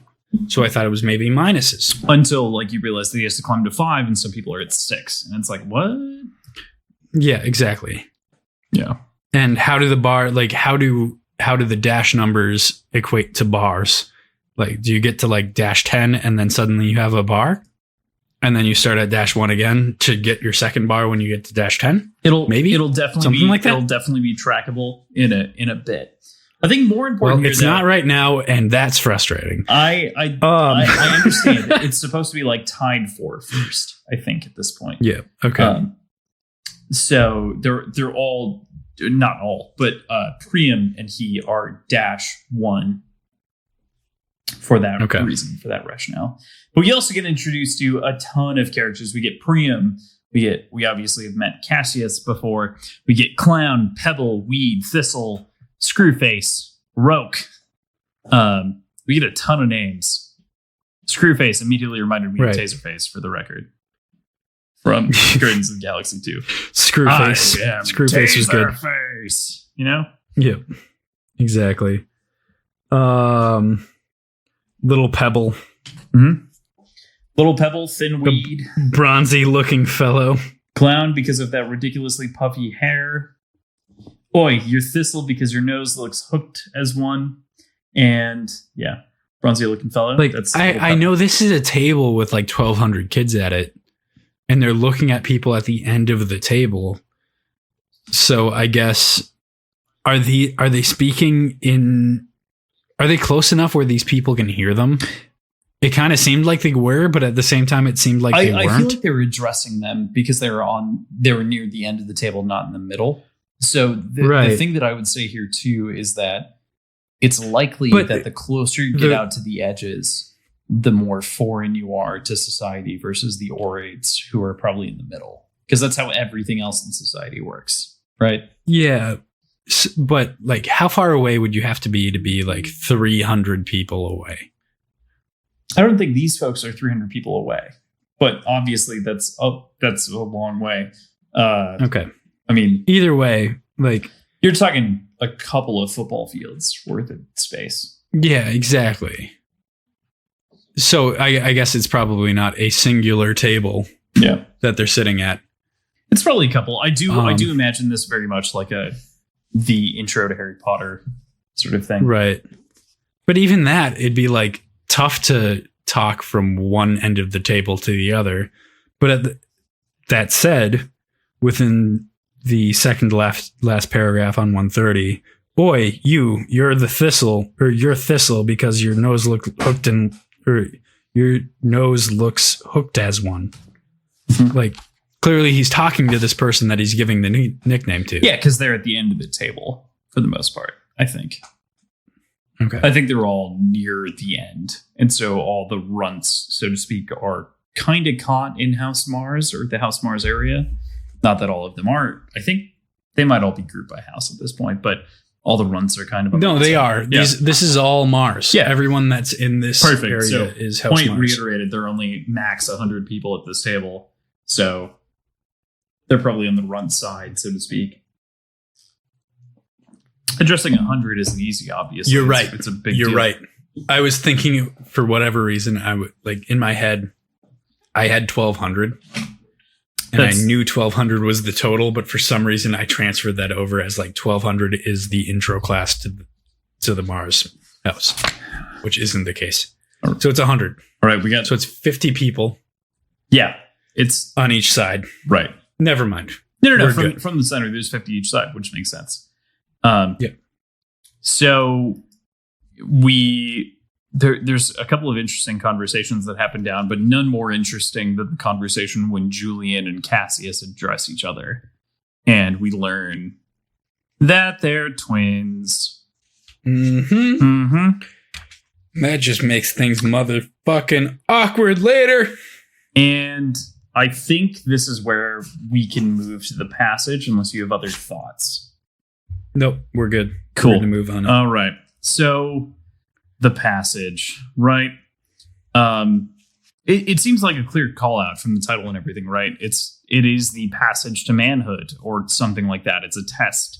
It's a test to a passage to the right to become a peerless guard. And it is fully brutal, drug out of their rooms into a small... He stabs them. Cave-like corridor. Yeah, stabs. he does stab them back, and they're kind of like swatted away.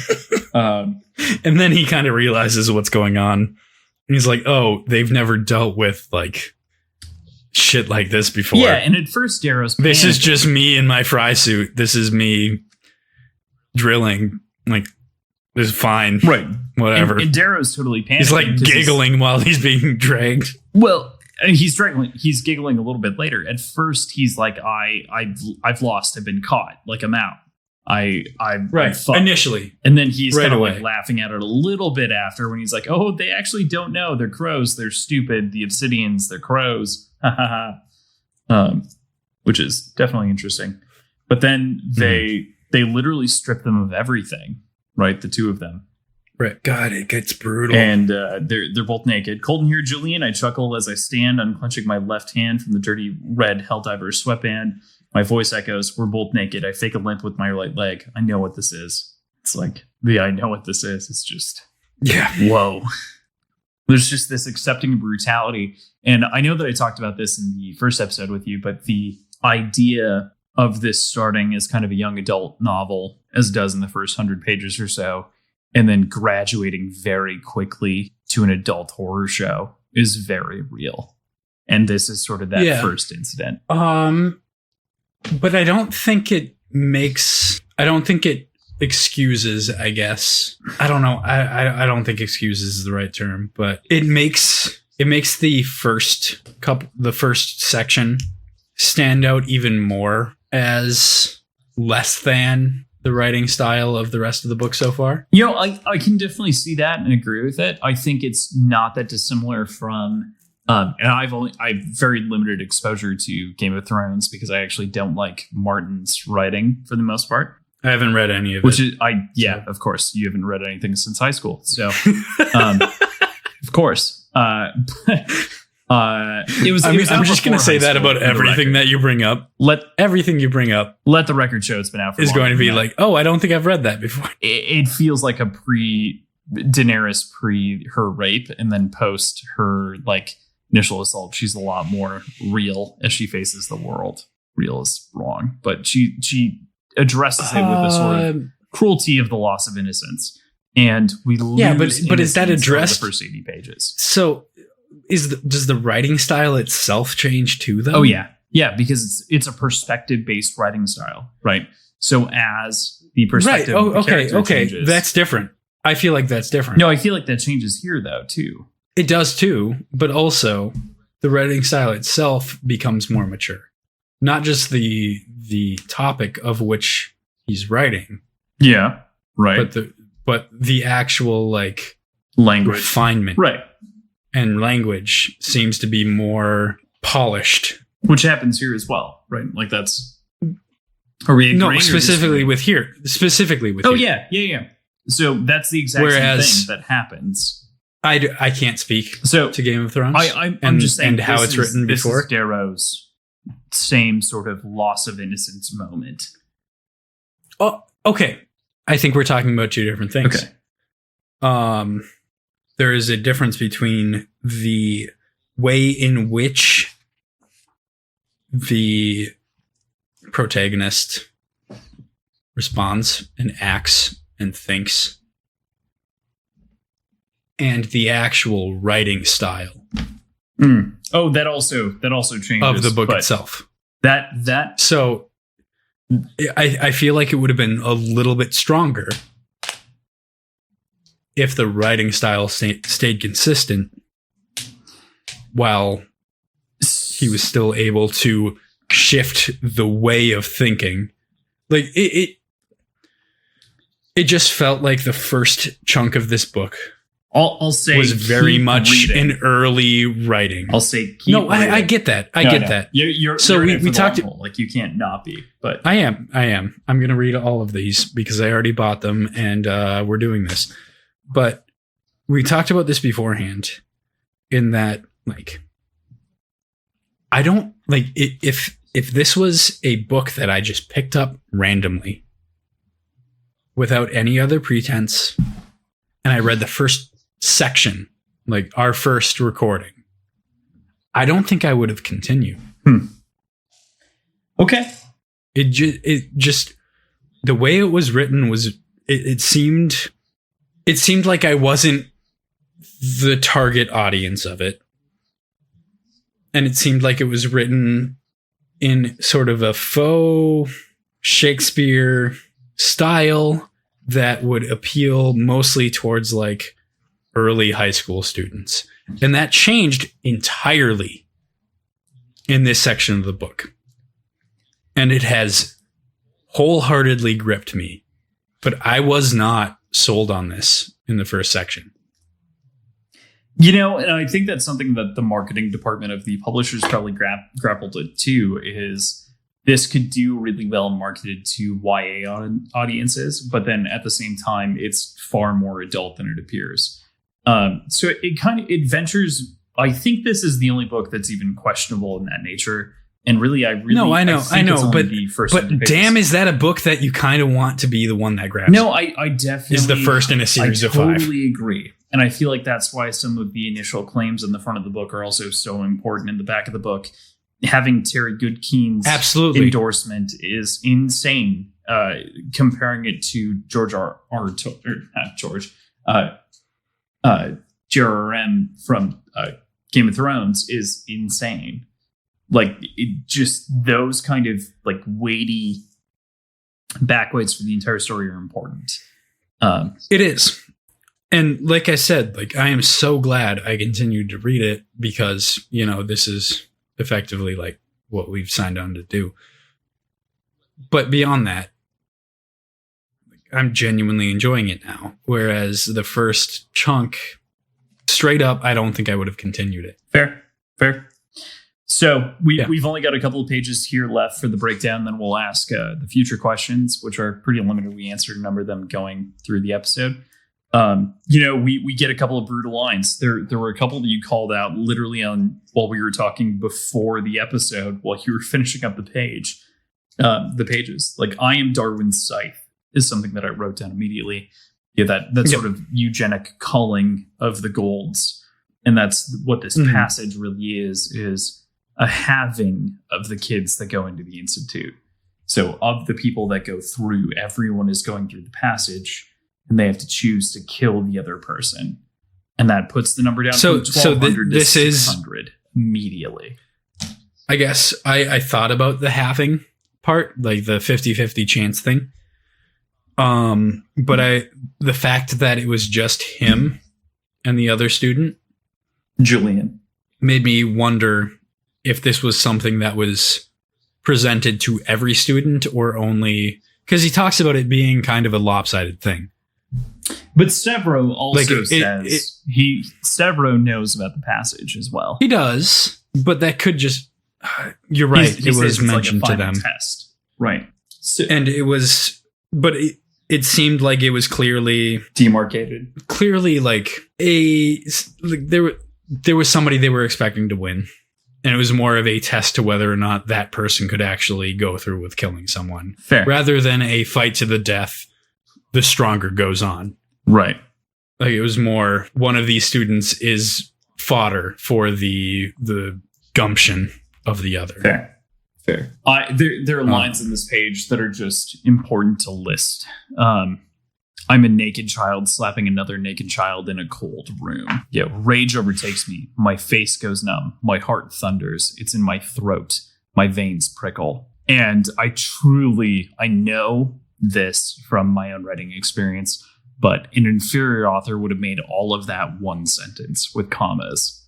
But the periods just take you out of it. They really stop each thought. Fucking staccato. I'm sure there's a phrase or term that can be used to properly describe that style of writing.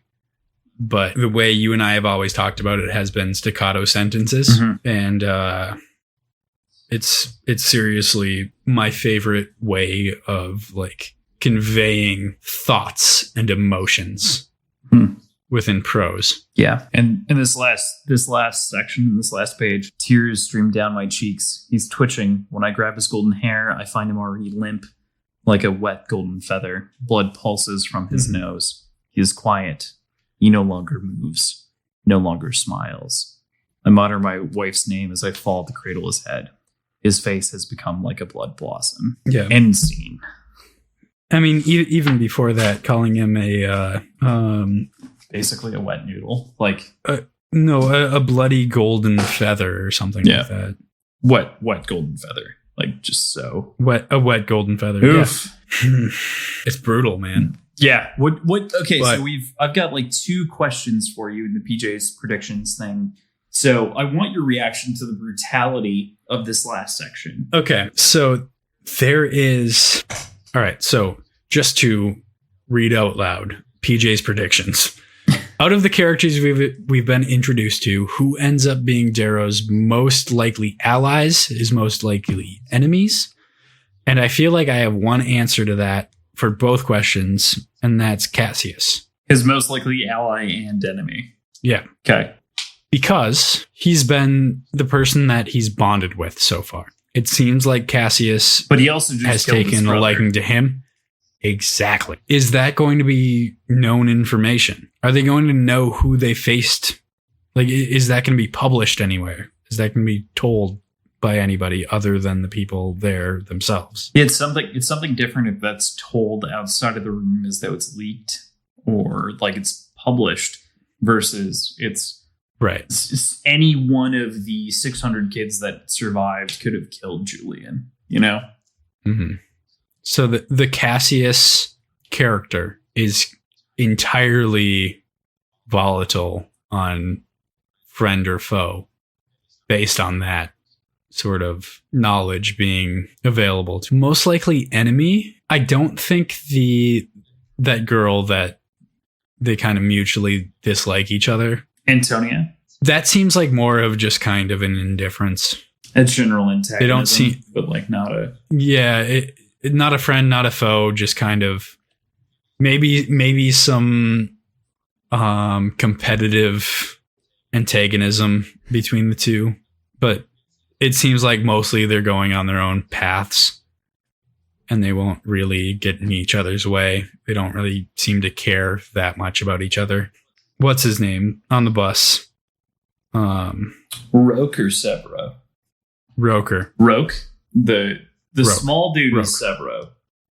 I think Roke and Severo will both, if they both survive the test, I think they'll both kind of end up on the friend side of things. Mm-hmm. Because they seem like outcasts a little bit. Yeah, Roke, and that Roke seems is to be artsy some attitude, and yeah, Severo is exactly. So if there's any sort of openness, I think Darrow will be cautious too, but interested in forming alliances with both of them. That makes sense. Straight up enemies, I can't really think of. Like I'm sure there will be some of the people, but they haven't really dwelled on people that's really rubbed him the wrong way yet. I definitely agree with you. There's been no one outside of like Antonia, kinda, but that's really it. But that seems more. That's more like like apathy than anything else. Yeah, right. It seems more like we don't get along, but we don't not get along. Let's just kind of go our own separate ways and stay out of each other's hair. Definitely. What do you predict, if anything, for the next section? Vague predictions. Training? I think training classes more. I bet he gets into a couple fights, extracurricular fights, within the school, but. I think for the most part, it'll be really kind of digging into the lifestyle of the Golds at the Institute. Interesting. That they found themselves. That's an exciting prediction, PJ. All right. So part 3, Gold. Yep. I haven't read the small Go ahead. quote below it, but all right. I will. This is your sling blade, son. It will scrape the earth's veins for you. It will kill pit vipers. Keep it sharp, and if you get stuck in the drills, it will save your life for the price of a limb. So said my uncle. All right. So this school. It's more illusion. Would you call it a school? Yeah, it's a training ground for sure. Well, for the sake of this is a school. This school is his drill, and the classmates are the pit vipers. He's got to claw them off for the sake of maybe losing something he cares about. Yeah, at the expense of losing something. So, I think that's what will end up happening. Approaching it that way. That's reasonable. Yeah. No, I think I'm excited to see how you like peel back the layers of the next chunk and then your expectations going forward. So I'm very excited for the way that this all opens up for you. So with that, next week we'll be reading up to chapter 29. That's page 218. Thank you for listening to Words and Whiskey. We hope you've built up a tolerance to us. Subscribe to us on your preferred platform like Overcast, Stitcher, Spotify, iTunes, or whatever else you use. And check us out at our website, wordsandwhiskey.show. We filled our top shelf with our favorite cocktail recipes as well as other important information for you. Check us out on Instagram and Twitter at wordswhiskeypod. All those links and more can be found in our show notes. A 5-star rating on the platform of your choosing goes a long way to springing us up on them leaderboards and getting us noticed. We're just two dudes helping encourage people to read and get out of their comfort zone while thinking critically about literature. Thanks for listening, and we bloody damn better see you next week.